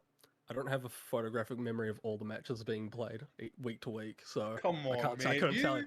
You commentate on a You week should have known that. basis, dude. I should have known. You should know, dude. You should know. I'm gonna shirk responsibility because I should know as well. But I'm just gonna say that. But yeah, I think this is going to be an interesting game. Nice break on the 2 throw right there. Oh no, that's a 1+2. Oh wow! Oh, Shenanigans right now. He's doing Yoshimitsu thing. Lacking's had a little bit of fun. He's just pacing it out right now.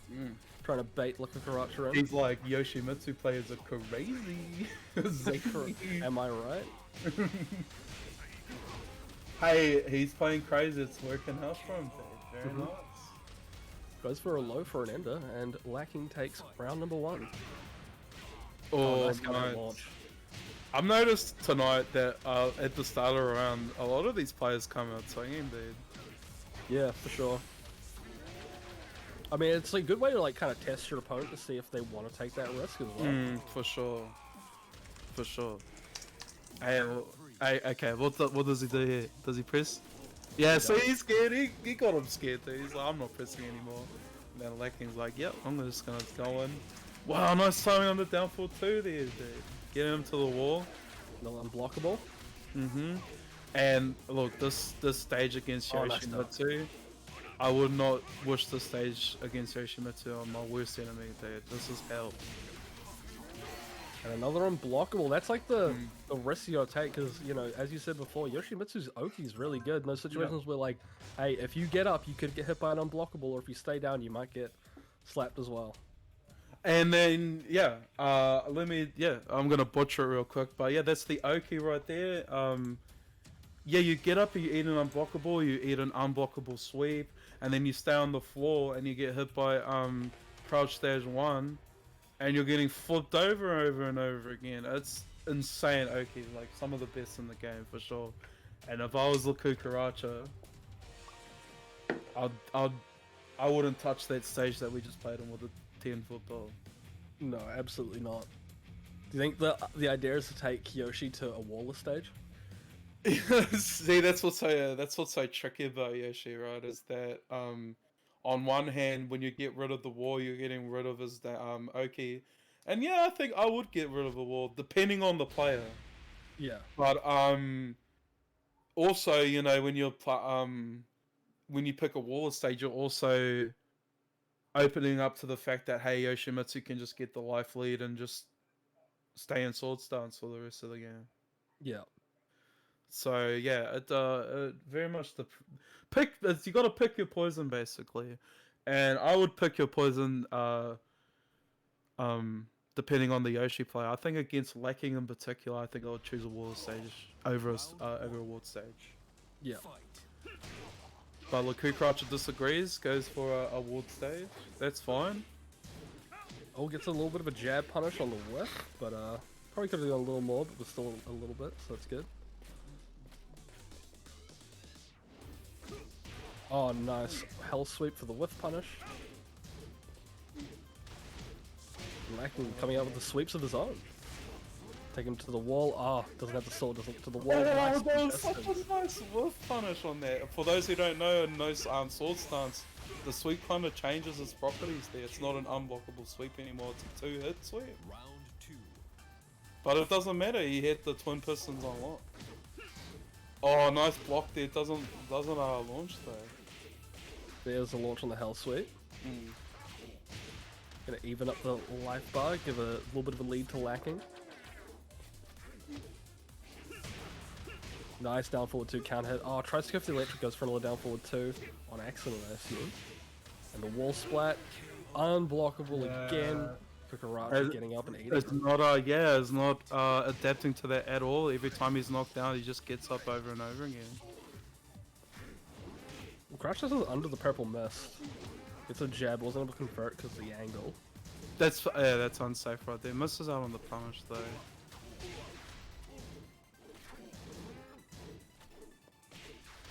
Oh, nice evasion from Lacking. He gets the unblockable sweep.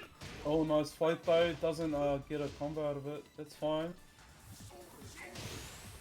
Oh, massive kick to the mouth. Fighting back. Yeah, good stuff from the Cucaracha, especially on cancelling that rage drive as well. Probably after Lacking a little frazzled. Good counter hit though on the sweep.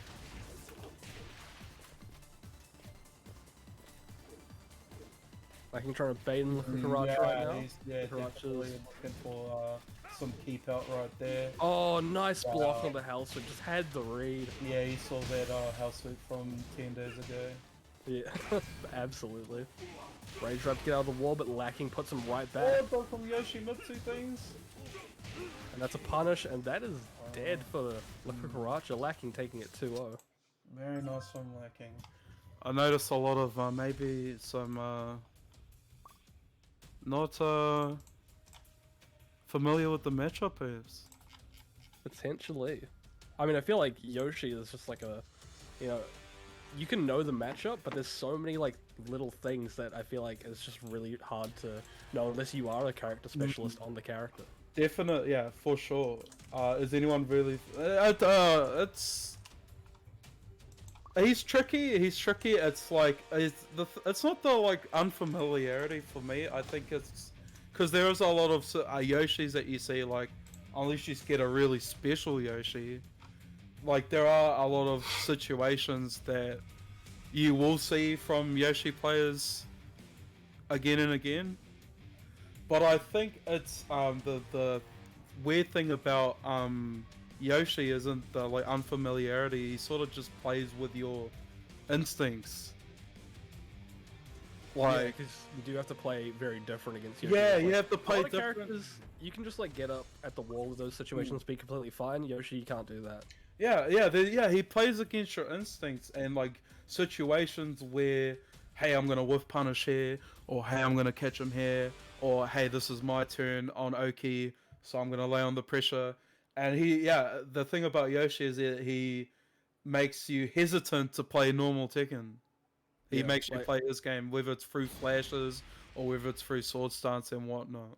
So, oh, here's my whiff punish, JK. I'm just gonna sacrifice some health and spin away. Especially with Kazuya approaching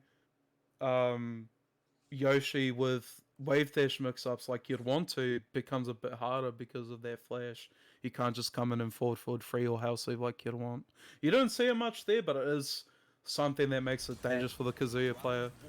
And we're talking about Kazuya and Yoshimitsu, even though there's Feng and Dragunov. And this is we haven't seen Poco's Dragunov at all. I don't think I've seen it in tournament before either. Interesting. Ordinary Smoke already off to a big lead. Yeah, this is definitely a Feng round right now. On the jab, interrupting the running two. Perfect already right out the gate. For sure. Good combo from Poco. Gets the low slump, and that was a really nice optimization. Look at the Jumps over. There. Jump over. Oh, nice dark. Down back three into that situation, like I said earlier. Down back three, it's just such an impressive move, dude. Oh, nice. Nice block, could have got the launch, but that's fine. Wow, just running in there, dude. Didn't work out there. Good decision from Poco to go with the low there while he was running in. Running two into another running two, the Dragunov going hard. Oh, that's interesting why he's going for that. That could have been a wall bounce, dude.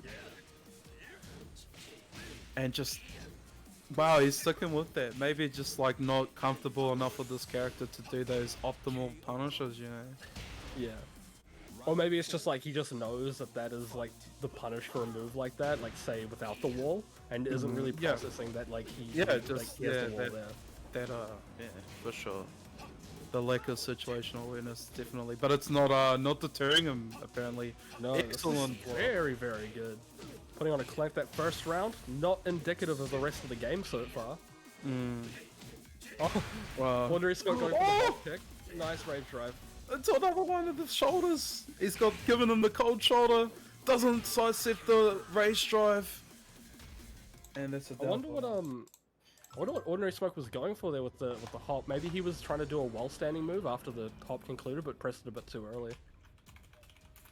For sure. That was just a very peculiar situation right there. Yeah. Oh. Ordinary Smoke almost with the comeback, but Poco taking the first game with the Dragunov. Yeah, very nice. Poco's good, dude. Poco does play a bit of Tekken. He dabbles. He dabbles in the Tekken. And hopefully Ordinary Smoke dabbles in some adaptation. Dabbles in a bit of winning. Too much dabs on the losing. Yes. Yeah, losing. I dabble a little bit. I dabble in a bit of losing. That's so like true, being like a Souls player. We're all losing all the time, no matter what it's happens. like we all dabble on a bit of losing, dude. Oh my god, dude. That, you know, like the cleric beast and what he turns into? Yeah. That was the one I lost to the most. Kind of like how we're losing to this game the most. Are we? Big one right there into the stance. Oh, out the gate. This is a steamroll round so far. Bit of a steamroll, and the way that you know, from playing Ordinary Smoke against this Armor King, he plays a very similar Armor King to some others, but the big difference is that he likes to do a lot of plus frames into throw setups. Yeah. I'd say that's a big difference. I've had a couple of times where I've played against Ordinary Smoke, and they've been pretty close, but he always has like something up his sleeve that just I'm not expecting.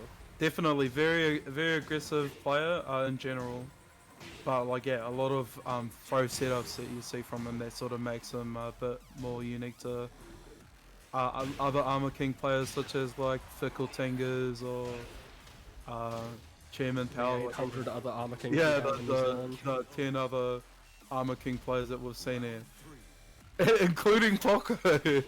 So, yeah, that's something that Poco doesn't definitely need to look out for. But yeah, well, I mean, that's one of the good things about Poco playing Armor King himself is he knows a lot of stuff about Armor King without like, you know, that he can just like take over to Dragunov and like sort of adapt in the matchup.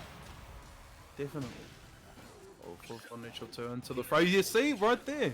Yeah, plus frame grab. Yeah, into grab. Yeah, that's the. What a whiff punish.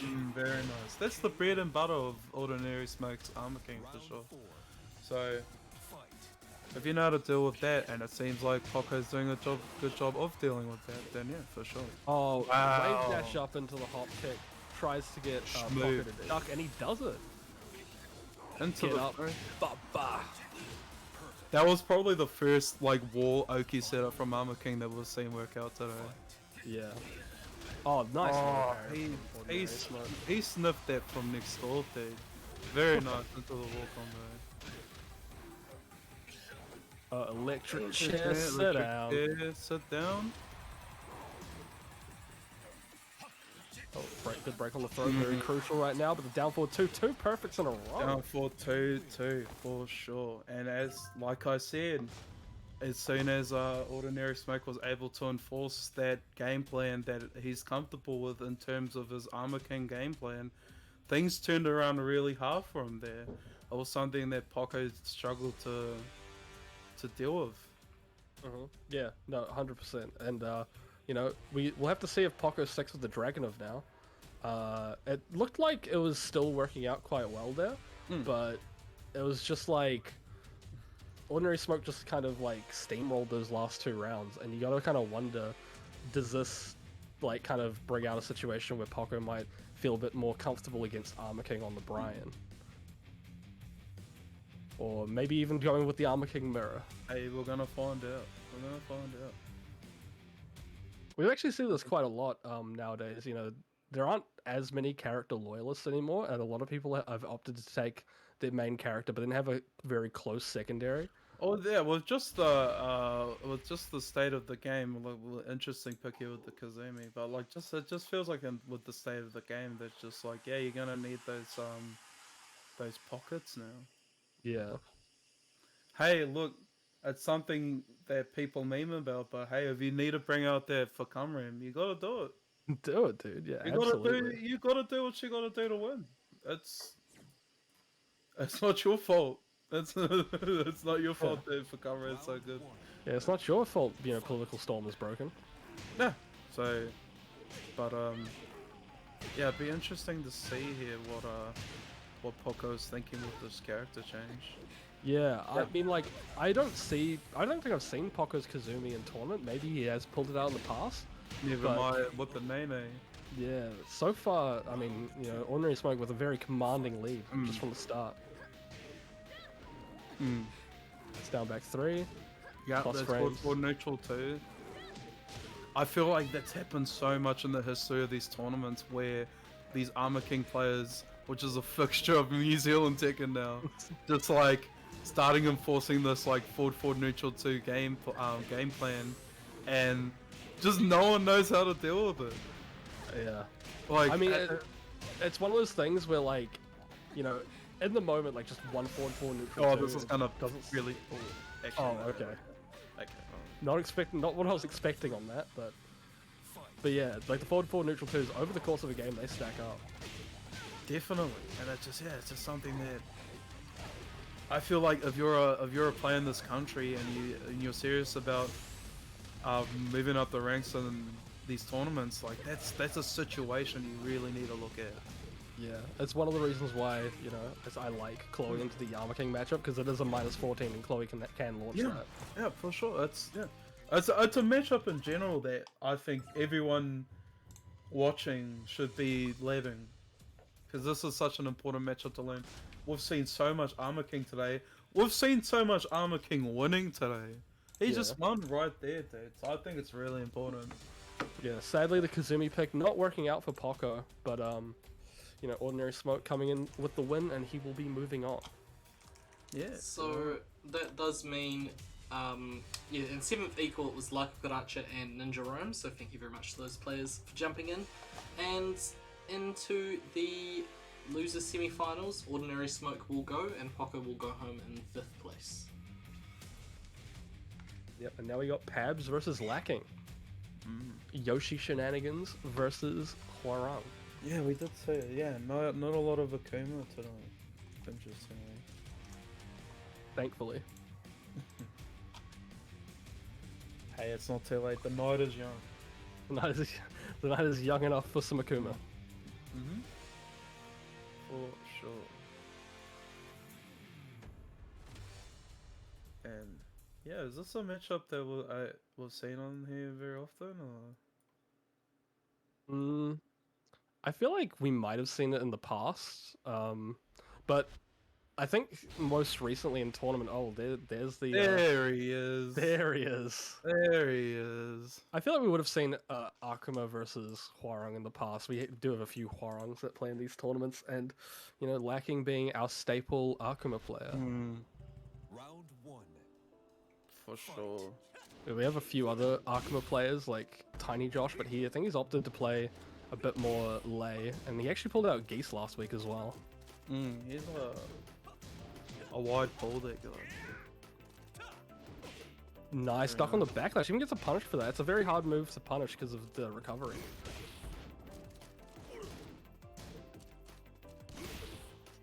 For sure. Oh, nice counter hit. That's crazy counter hit. Not dead yet though. Pab's still in this. Nice counter hit as well on the wake up. Oh, he saw that coming from a mile away. And that was such a good counter hit from Lacking there. That's a bit of keep out that you don't see from a lot of Akuma players. They're really in your face a lot of the time. So that was really good timing right there. Oh, nice delay Not on good that. timing on that up though. Getting perfected. That was a 10-second round. Yeah, yep. Hwoarang on infinite. Yeah, he has damage. Oh, dude, nice.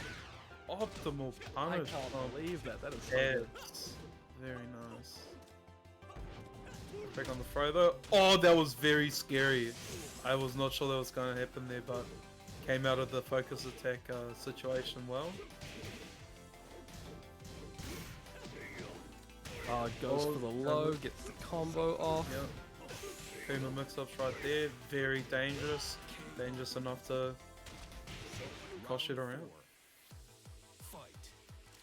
Yeah, it was looking in Pab's favor quite a lot, but Lacking just doing a really good job of like knowing how to end it, get the game back in his favor. For sure. Another delayed hop kick. And just saying that, like, yeah, defensively, Pab's been doing really well tonight. He's been blocking those lows when it's important.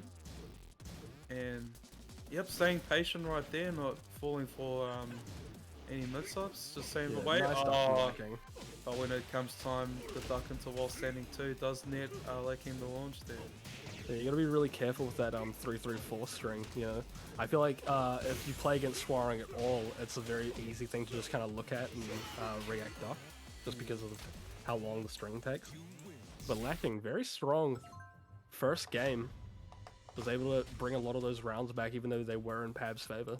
Yeah, and I think just the patience to stay back and then get in when you need to from Lacking is yeah, he actually has really good patience, I think. Yeah, Lacking is a player that we've seen kind of like develop over these tournaments as well. Like we was talking about, like, you know, some weeks you go 1 and 2, some weeks you go 2 and 2. Like Lacking was that player. There were like a lot of weeks where he'd just go 1-2, 0-2, 2-2, you know, all these things. But like more recently, he's really been like holding his own and making those top spots. Yeah, for sure. And it's interesting seeing that Akuma because, you know, we've been seeing the Yoshi for this whole tournament, and it's a very aggressive Yoshi, a very aggressive Yoshi, not scared to just get in and do sweeps and unblockable sweeps and whatever crazy Yoshi stuff. But what we saw from his Akuma there on the Infinite stage was actually quite a lot of patience. Yeah, quite a lot of patience, quite a lot of keep out, and optimal punishes on strings and ducking them. for sure. So yeah, very nice game from Lacking. Again, PABZ doing these backlashes, and you know, you don't see a lot of people like punish backlashes because of the recovery and the power crush, but like Lacking is doing a really good job being very optimal with it. And it becomes, you know, when you're a player that gets used to this habit of, hey, I can throw a backlash or whatever move, and I can get away with it for free because it recovers too fast. Yeah. And then all of a sudden, it's getting punished for a launch even. It can be quite deterring, it can be quite jarring, and it can really throw you off there. So, the DP goes under, and that's so disheartening when you're PABZ and, you know, you spend this whole game getting kept out and you're finally in there, and then nope, Kuma's got a Street Fighter move. Let me throw my Street Fighter move real quick. Exactly. Oh, you're getting just catching PABZ ducking there. absolutely worked out. there, dude. Until his own perfect. The tides have turned, the turns have tabled. Round 3, 1 more to go. Oh, drops the combo but gets the counter hit, picks it back up. Very nice. Oh, it doesn't break through the wall, unfortunately. DP, get out He's of not here. scared. He's not scared, and he's got 2 bars of meter. It's just like, I'm 1 round away. I've got 2 bars of meter. I don't have to be scared about anything. Like, Yeah. PABZ doing a really good job there of ducking at the right time to stop the meter getting used and potentially killing him. Oh, nice. PABZ bringing it back. This is definitely a scary situation because he's still got like a whole nother round, and you know that meter situation is always lurking in the background.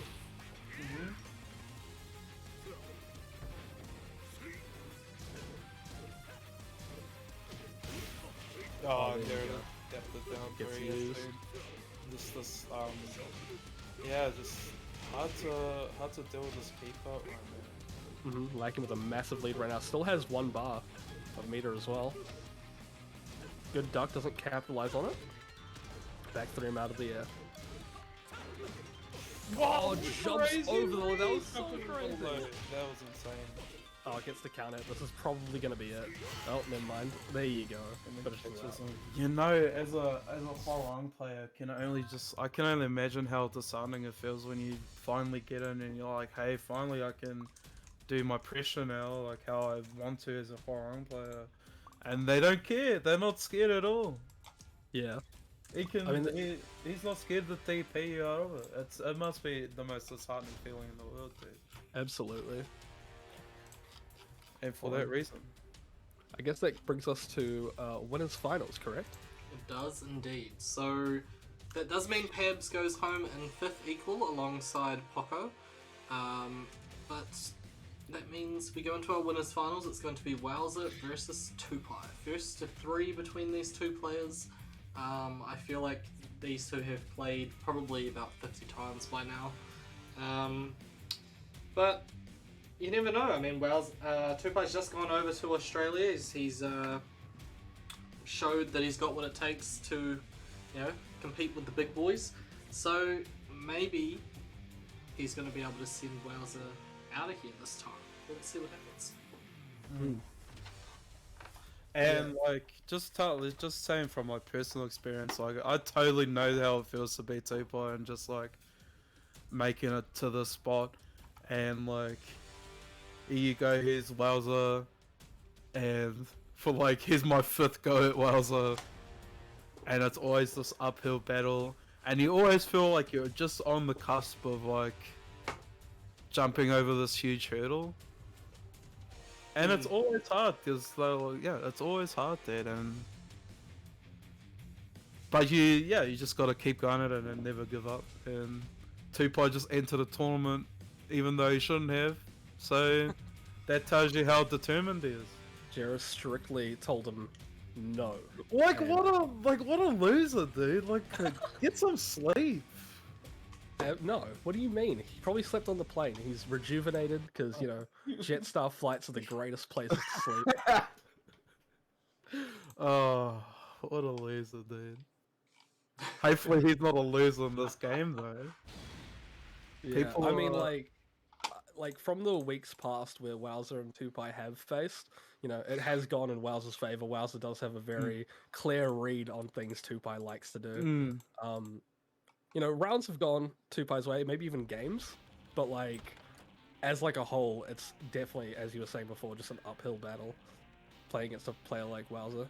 And if you recall, like Wowzer was a Kuni main at one point, and he was Tupai's you know, mentor on this character. It was Wowzer. So like, how do you surprise Wowzer in that sense? Like, you know, there's ducking on get up. You gotta have to do some like really insane things to be able to really surprise Wowzer on this character. Yep. Oh, tries for a sidestep, but you know, you sidestep Kuni doing that move when she goes back turn, she's just back facing you. For sure. Oh, he went under it though. Going in. Then he gets the sidestep too. Nice, very nice. Getting a bit of patience there. Yeah, that's it's good to start on the front foot, you know. Oh, he doing it. Sidestep 4 on round 2. Works out. For sure. And I'm very much liking this from Tupai, you know, not scared to enforce his game plan. I was just going on this long monologue. I was like, oh, well, how could Tupai possibly surprise Wowzer? He's doing a good job of it, apparently. He's shutting me up there. So. Okay job right now. Down 2. Oh, nice pick up from Wowzer. Yeah, excellent. Just far enough. Wowzer doesn't drop those days. No, he doesn't. Half health already.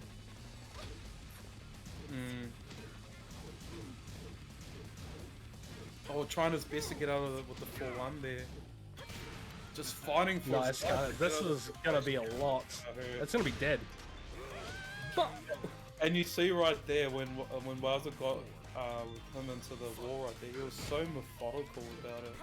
And Tupai made a nice try of trying to fight out the wall, but just eventually he got counter hit there, and that was the round, as simple as that.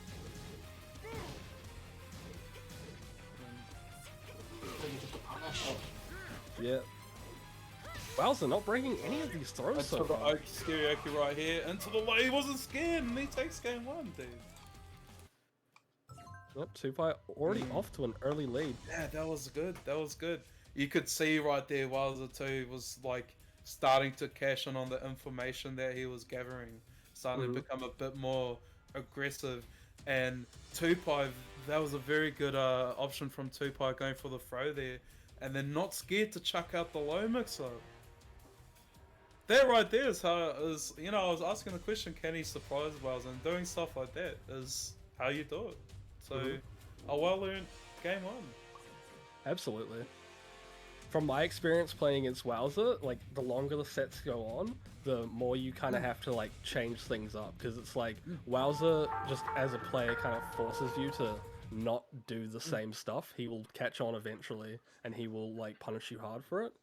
So, getting this first game is actually really good for Tupai, because that gives him a bit more of a safety net to kind of be able to do that. And for people watching, I want you to notice that, yeah, you know, you have this preconception about Wowzer as a player and how he likes to play, which is really slow and like, yeah, slow and methodical. But you will see when you pay attention, he picks up the pace when he feels that confident, like, okay, I've gotten all the information I need. and He starts picking you apart. Yeah, and then he starts dismantling you, and he starts going on the aggressive, and yeah, there's an ebb and flow to the way that Wowzer plays. It's not just, hey, I'm just gonna play slow to play slow.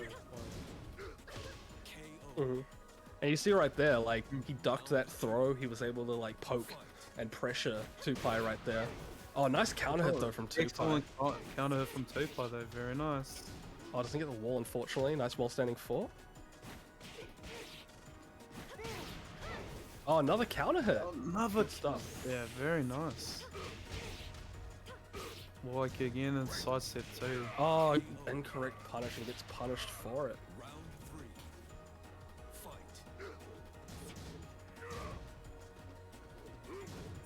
Oh, tries for the whiff punish. Yep. Online Tekken. I don't Another know what counter. happened. Wow's getting caught doing this forward 4. It's a big wind up, and Tupai just getting all these counter hits for it.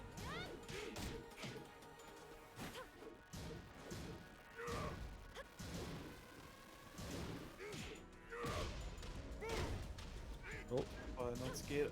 Oh, unfortunate Oh, right there. stop. That's fine. That's fine. That jab Cartwheel? strong too, yeah, Oh, nice. nice. As well. Dick jabbing him out of the situation there, that was nice, but that was close. It was unfortunate that he got hit there. Yeah, Tupai just like wasn't able to close it out. Wowzer had some good reads and just fully sent it home. Oh, Tupai, you've jumped the gun there, buddy. But it's That's fine. launch punishable if he finishes the string.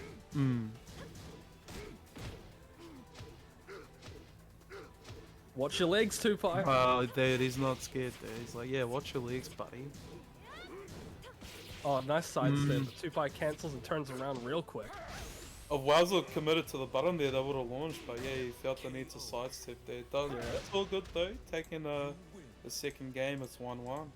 Yeah, Tupai tried to contest there, but Wowzer was quick to do the jab string while he had plus frames, and yeah, took a game in return.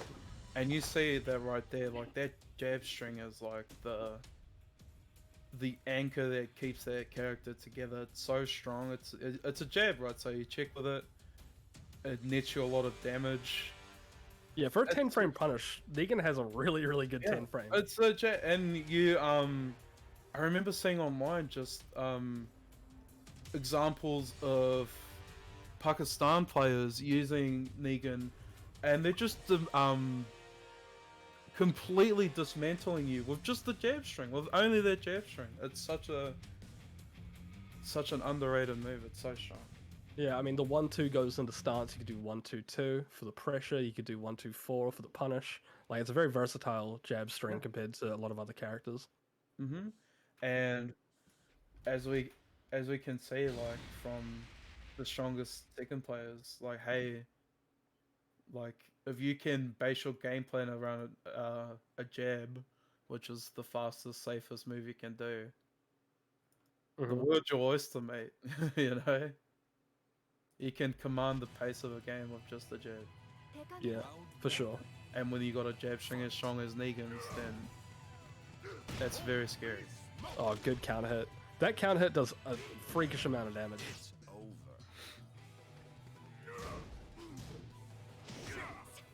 For sure. Good duck from Wowzer. Oh, goes for the grab. Tupai, good mindset to duck the grab because that one is unbreakable. Went for the mid cash in there though, but no. Oh, nice. Very nice to catch him on the wall there. Yeah, good. Do you see from Tupai there? He was keeping him at the wall. He was moving with Wowzer. He was moving along with Wowzer, and then he pushed it on, and it worked for sure. He's like, "Hey Wowzer, how does it feel, buddy? I hate to get hit by that move that you hit me so much by."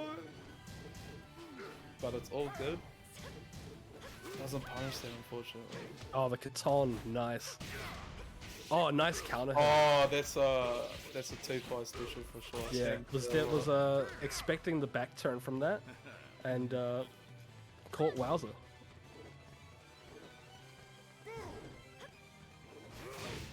Oh, wow. Oh, knocks him out of Katon. Oh, What? Wowzer did that. Wow, crazy. Not scared, dude. No fear.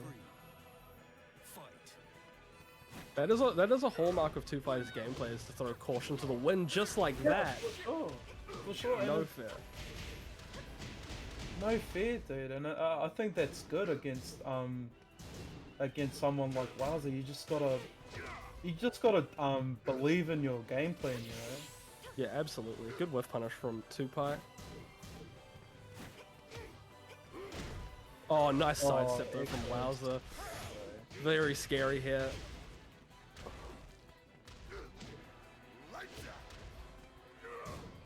Be very careful how you approach this. Oh, the back two, does this reach? It does. Yeah. Oh my goodness. That's gonna kill. Yeah, that's gonna kill. For sure. Man.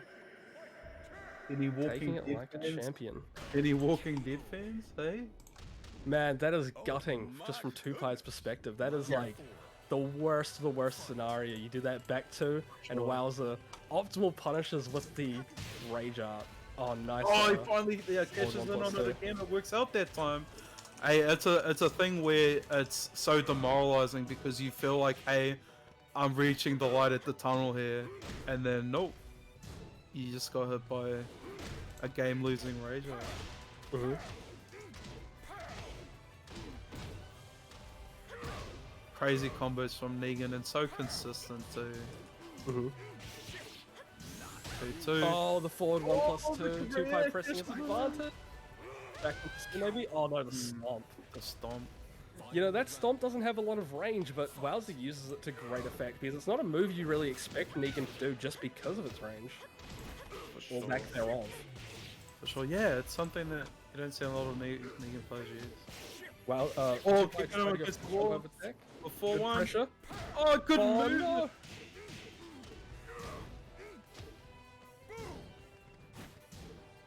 Going in with the dash. Oh, no, the nice. sidestep. Oh. He's reacting to that like it's nobody's business there. As well But as it's gonna do okay, shoulder he's barge. not And the down forward 1. If down for 1. Tupai. He had the game in the palm of his hands, but it was just one small mistake, and that was all it took for Wowzer to take the entire game. As simple as that. As simple as that. And you know, as Tupai, you gotta be sitting back and thinking to yourself, like, what do I even take away from that? You know, like, what even. It can also feel quite demoralizing when you're just like that close to like sealing the deal on the game, and just that one small mistake just completely tanks it for you. Yeah, exactly. That's what I mean. If you know, like all the pieces fell into place. I was doing so well. All these situations that I was setting up was going in my favor, and then you still lose that game. It's like, what do you even do there? And it's really simple, and that's just you gotta leave that game behind. Feel like it's all good. Yeah. Pick yourself up. I mean, you know, even though Tupai did lose that game, he was showing a lot of promise in a lot of areas. That wall pressure he showed, very, very strong. Excellent wall pressure for sure. I feel like what's the name for the move, the cartwheel that Kunimitsu does? I don't know. I think it's like down forward 3+4. I could be wrong though. The thing that I would do see was that when he does use that situation, like you see there a hit, so he went into back turn, but he'll do a lot of it. Yeah, down forward 3. He'll do down forward 3+4, and then he'll do it again. Yeah. Every time. Or he'll like. Yeah, I've noticed that too actually. Yeah, he'll down forward 3+4, and then either he'll do it again, or he'll do a little mini step and then do it again. And it's like stuff like that where it's like, hey, it's time to start mixing that up, because he got Wowzer to the wall, and then hey, he did his down forward 3+4, and then when it was the time to cash it in, Wowzer stepped the second down forward 3+4. Yeah, exactly. So, it's little stuff like that to just look out for and be careful for, because Wowzer knows that, hey, he does down forward 3+4 and the down forward 3+4 again, and he cashed in on that knowledge when it really mattered. I definitely think it's a case of like, you know, Tupai does have these little things he does where they've kind of become flowcharts. He doesn't do it on purpose, but like it's worked out for him in the past. It was something that I said with PABZ and the backlash. It's when you're so used to something being a thing that you throw out and it's safe. Oh. Wow, that was crazy. I think that's not gonna work though. No, it's not. Nice try though. I feel like when you are so used to the situation where like backlash is this move that has massive recovery and whatnot, and you're just like you're used to throwing it out and it's always been safe. That in your head it's like it's a safe thing that you can do, and then oops, someone like just stepped down forward the second down forward 3+4 and launched it and killed me and won the game, and you're like, oh oops, like at the back of your head there will always be those little habits, and yeah, so it's no matter how good you get, you gotta always keep these habits in the back of your head. Crazy down forward. That was beautiful. Wowza just had the timing read.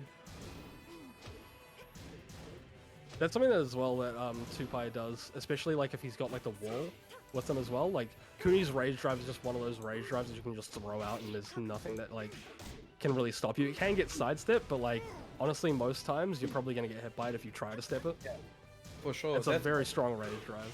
That's why, yeah, definitely. No It's a reaction from situation Tupai where before them before. your situational awareness has to be on point this whole like at all times. You know? And just like that, Wowza, too good, dude. Wowza is just too good. Yeah. So we did have a DQ on loser's side. Lacking said that he had to go, so we're actually probably just gonna get straight into the loser's final match right now between Ordinary Smoke and Tupai. Damn. That's a shame, but Lacking still did very well. So good on him. Yeah, I think this is actually like probably a good thing for Tupai. Like he just came out of a set with Wowza, and you know that can be pretty exhausting. But like he's warmed up, and he was playing against a player like Wowza. So like, you know, I think going to a set like this, I mean, Wowza and Ordinary Smoke play differently, but like he's kind of already had to deal with like a scary opponent, and now he's like warmed up for this next match. Yeah, for sure, definitely. But on the flip side of that, there's also the mental battle of hey, you just lost, but you got to stay in it. You know, you got 2 lives at the end of the day. Okay? You can't let that last loss deter you. You got to hang in there, because I feel like mentally it's something that you can fall a trap to, where you know you just come from a devastating loss on winner's side, and then you just start playing a bit negatively in the following game, and you just gotta keep that mental going. Tupai's played in enough tournaments already where I'm sure that won't happen, but it is something you need to look out for when you're playing in tournament. You know. Round 1. Fight. Same I with like the Gary. mustache on the Feng. Yeah, I like that. That's a Rambo custom right there. For sure. All Gunnan starts, he's like, oh, what am I gonna do? He did that against Wowza. That's crazy. That's crazy stuff. Yeah, because like I actually saw this at BAM. It's like someone tried to do it was Cheapies. He tried to do a running 2 while Tupai was just like baiting Katon stance, and as soon as Cheapies did a running 2, Tupai just launched him for it. It was so funny. That's crazy. Yeah, that's awesome. That's If cool. you don't know how Katon works, like you really got to be careful. Yeah, for sure. Oh And my goodness. that's the thing with like Kunimitsu, right? Is that like she has these like small little like gimmicks that are similar to Yoshi's, not as strong, but they are sort of similar to Yoshi's with those. Oh, nice launch by the way. Oh, tries for the grab. Tupai ducks it. Tupai trying to like contest some pressure here. Yeah, Oh, the yeah. back two, nice. Trying to contest the pressure, but Feng's poking just too tight. Yeah. Nice counter hit. Oh, another counter hit, but on Tupai then. You know, when you're Fenging, you got that 0 on block down for 1. You know, it's something that you really want to be using to keep Kunimitsu in check. Kunimitsu does have that strong movement, which means, you know, the linearity is something to look out for, but doesn't even matter because Tupai just won 3-0, so Doesn't matter apparently. Mhm. Good on him.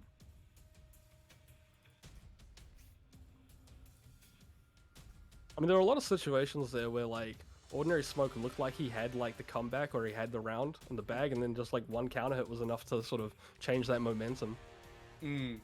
And for sure, and the challenging thing playing Feng in this matchup here is that a lot of Feng is poking,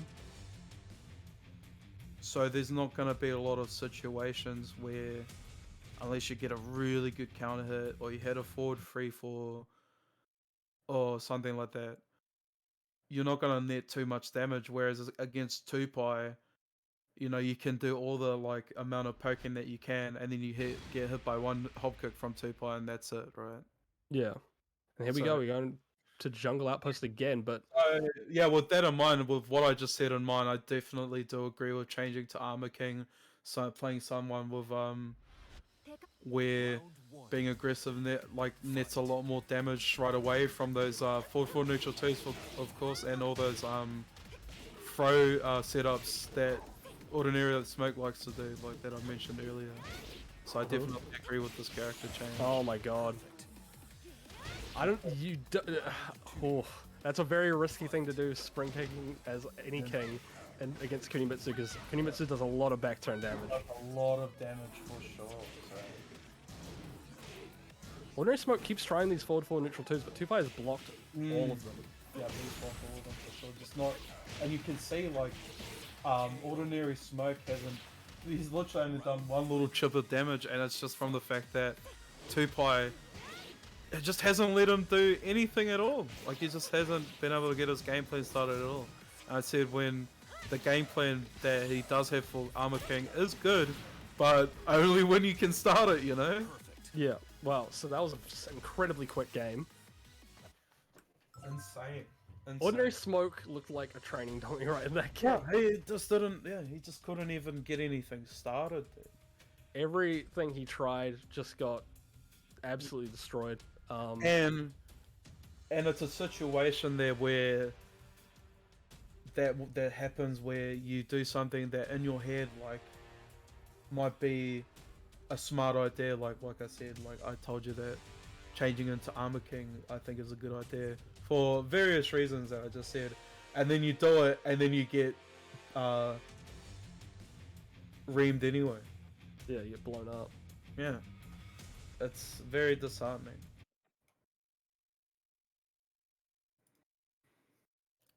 Also, welcome back the muted get ready for the next battle screen. I don't know why it's like that. Maybe you need to reinstall. I don't want to. Well, you know what? That's fair enough. Just People let can me just put up with having... yeah, let me just re-download 70 gigabytes real quick for this one little. Yeah.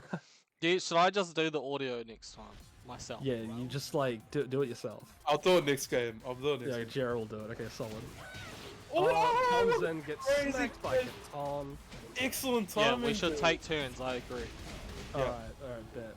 Excellent timing. Wow, he's like, I'm very impressed with Yumi. Yumi, what the hell? With Tupai's timing on the Canton. I'm so used to Yumi playing Kunimitsu. Weren't you the one that oh my god, again! Weren't you the one that convinced Yumi to play Josie instead, though? Has he told everyone that story? No. What? Maybe? Oh, well, like just the thing that like, one time we had a first to three because we found each other in quick match, and then I was playing Shaheen and he played Josie and he beat me with the Josie. It was close and I was like really pissed off about it. I was like really annoyed. I was like, fuck, that was annoying. Oh my god. Wow, that was crazy. And it was just like after a while I thought about it and I was like, wait, like Yumi's Josie's really good, dude. Like, you should consider playing it more. Yeah, it's so simple as that. It's actually not... Jared's the reason that Yumi got top 2 at band. Yep, that's all my fault.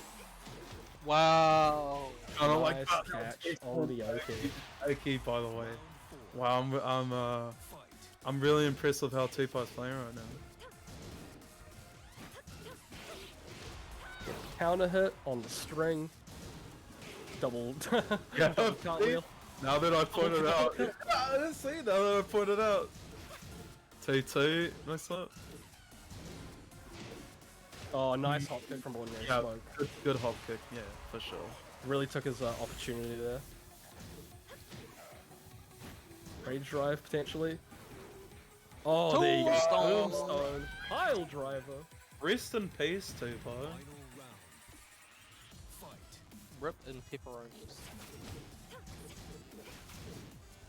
Goes for a grab. Yep. And it's a grab for sure. Until Oaks catches him with the kunai. To warm us Oh up. my god. Yeah, Set 3 actually neutral on hit, so like you press after that, you gotta be careful. Signs of life from Ordinary Smoke, maybe. Potentially, yeah, but you don't want to be playing at this range against Kuni. You can step that to one side. Hard with King players though. Oh, nice Oh, block on the down back Once 3. again, like I pointed out, down back 3 keep out against the wall there. One thing that I will never do is test Tupai's low blocks. That man ducks at the most crucial times, and it works out well for him. And it's interesting because it's something, yeah. Once you're aware of that, it's like Tupai like knew that from the second he woke up there. It's like, hey, these Armor King players have a tendency to do down back 3 when their back's against the wall, and he took advantage of that for sure. But what you did see though is that Ordinary Smoke, once he was able to get his offense in, it was starting to turn around, and like, well, basically what I'm saying is that once he got a turn, things were actually starting to look up for him. So yeah, it wasn't a bad idea once he finally started to enact his game plan, but just unlucky with the low block there. Sometimes that's just how things work out. Yeah. And I Ordinary actually Smoke, got all sorry, good. yeah. Third place, $5 dues. Nothing wrong with that. No, pretty good. Alright, Jerry, your time to shine. Oh, get ready for the next battle, hey? Hey. I want to mod that into my game. Right now. I think the stutters at the start really sold it for me. Yeah. I think like if my game ever disconnects, like I get a connection error online, I want Jera's voice line of, if this desyncs, I'm gonna take on ISIS. He's not just going to take them on, he's going to destroy them. I think somebody's going to get destroyed here. Will it be Tupai or Wowzers? Just like how Tupai's gonna destroy Wowzer, you know what I'm saying? Right? No bias here. Wow, he got him the timer there with the 4-second forward line. Very interesting. That's down 2 to block out the wall standing 3. The endurance from Tupai though, not taking any breaks, just going straight into the next set. 3-0 over Ordinary Smoke. He's a young man. He's a young man. He's on the grind. Oh, I was about to say, is this another desync? But I was like, wait, Wowzer would probably do something like that. So. Yeah, I mean, you don't really have a reason. I mean, unless you want to like get out of the wall and you want to like really make that apparent. Like he's just holding back because he doesn't want to get wall splat. Oh, timing read from Tupai, very taking nice. the first round. Oh, nice down forward 2, but Tupai was in the air.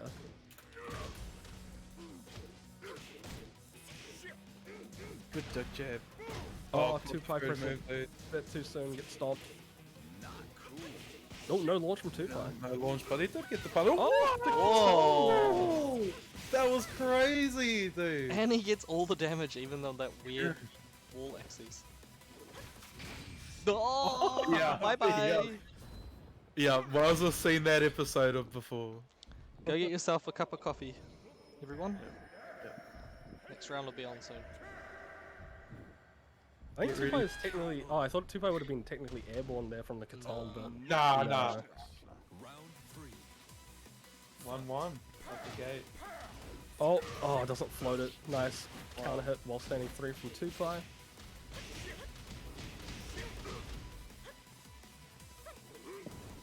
Oh, almost there from Wowzer. That's for 1+2.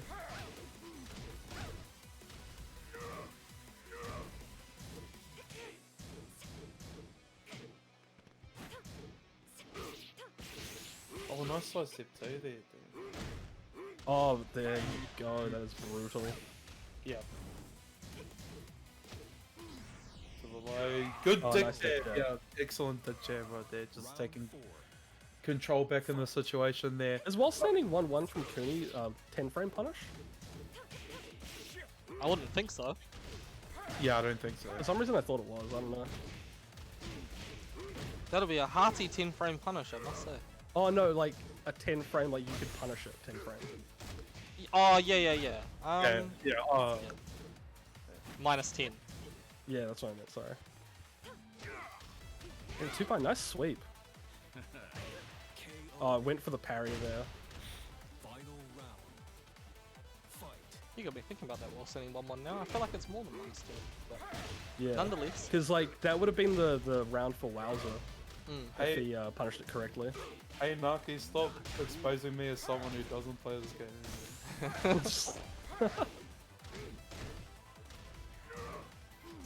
Wall pressure. Oh, just keeping it clean, keeping it keeping it slow, simple. jabs. Keep it simple.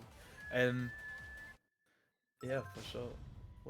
With the jab there, which as we mentioned before, the move that Negan's game plans revolves around. Yeah. Okay. So more importantly, whose turn is it now to say? Get ready for that. Is it you, Dean, or is it me? Do you want the honor? You know what? Or... I will take the honor. Okay. Get ready, everyone. Get ready for the next battle, guys. Just steal his thunder before he even gets the chance. Dude, just do it then. Go on, Naki. Your time to shine is now. I'm nervous. It's okay. We're here for you. Get ready for the next battle. Oh. Pew, pew, pew, pew, pew, pew. Oh, the trap horns. Yep. It was the trap horns for me. The trap horns sold it. Nah, if it was me, I'd be like, oh, you know, from this. The town siren. The viral sirens, dude. Speaking of sirens. Speaking of sirens, We're gonna be screaming like sirens after this intense game. after that 2-2-2. Yeah, that 2-2-2. Speaking of sirens, we're gonna be bringing sailors to their deaths. Wowzer's not scared to, yeah, so a lot of those situations there. Oh, like nice down forward too. action, where he could just hit him out of it. Wowzer knows that. He's not an idiot. But Tupai does win the round though. Very good. Yeah. Now, here's something that I've noticed about Tupai's play. In all of the matches he's played tonight, he's been incorporating a lot more like delays in his strings, which I feel like is really, really smart, and it's been paying off like a lot. For sure. Just catching the opponent out, like they think, oh yeah, he's gonna finish, or he's like, he's You not know, gonna the moment Nice when you start incorporating timing like that is the moment when it turns from 3D chess to 4D chess. You know, it's when things really start to get interesting. Exactly. Oh, he's What oh, that was interesting. He like delayed it so long to do a slow low like that. But you can see there Tupai's like they're only doing one down 4-3+4 now. He's I think he's starting to notice. Wow, Negan's such an oppressive character, man. Yeah, He really wants to finish him with that bat, doesn't he? That he does. Yep. Bonk. That's all you needed. That's all it takes. Wow, that was sick. I'm just laughing because Wowzer keeps throwing down 2 over and over and over. Yeah. Hey, all it takes is one move, you know? Finishes the string that time, yeah, the read there. Oh, there you go. Bop.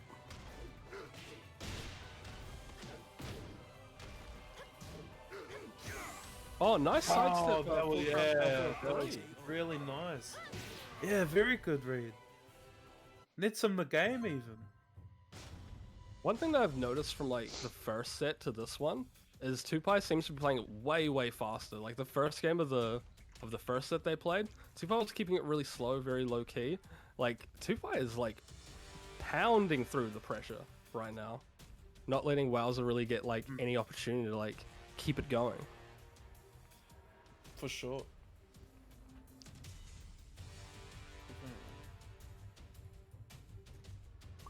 So 1 for 1 right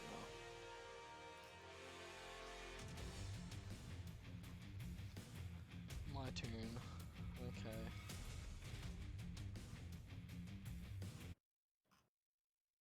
Get ready for the next battle.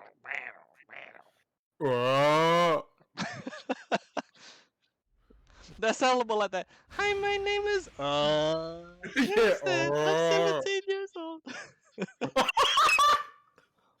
that audio cracks out. I can't believe that used to be like a thing that people would be scared of. Yeah, yeah. I feel like I received that message before. My name is. Oh, speaking of things that are funny and scary. Wowzer with the scary skeleton face paint. Very spooky. Definitely. Negan's emo phase. He doesn't really know what's going on, but he has the spirit. Oh, nice sidestep. Excellent movement. But you know, stepping set is so hard too. So that's very impressive. You know, you look at the thing like the movement that Wells is known for, and you know, it can become easy for it to be like, oh well, you know, that's just because he's playing Alyssa. You know, he's playing Kuni. These characters have really good sidesteps and whatnot. He's showing right here, like, hey, he's got the chops, dude. Like, he doesn't need these characters to have strong movement. no exceptions.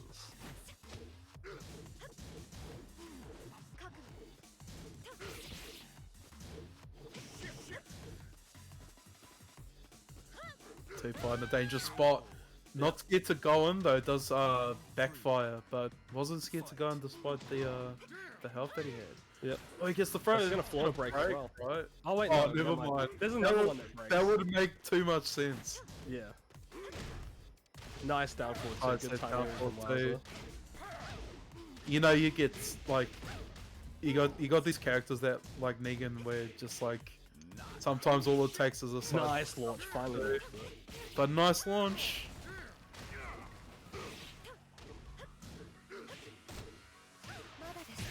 Oh, parry. Parry. Yeah, very nice parry. Good Just punish. bopped him with the HoneyDipz. Muted this, dude.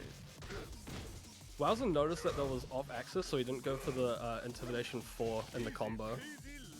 Just kept it at the 1+2. Wow, just Yeah, just stacking on the pressure, yeah. yeah, the oppression. What do you do against that? It's really awkward too, because like, you know, you can like step out of the the back 1+2, but he was kind of in the corner.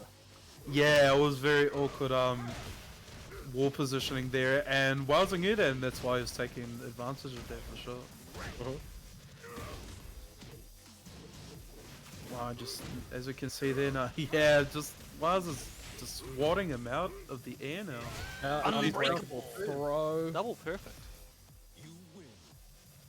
Yeah, that was a situation there where like, I feel like Tupai had the right idea trying to step, but like, he just got caught by the down forward too, which is unfortunate. That down for two, swatting him a lot that game, as a matter of fact. So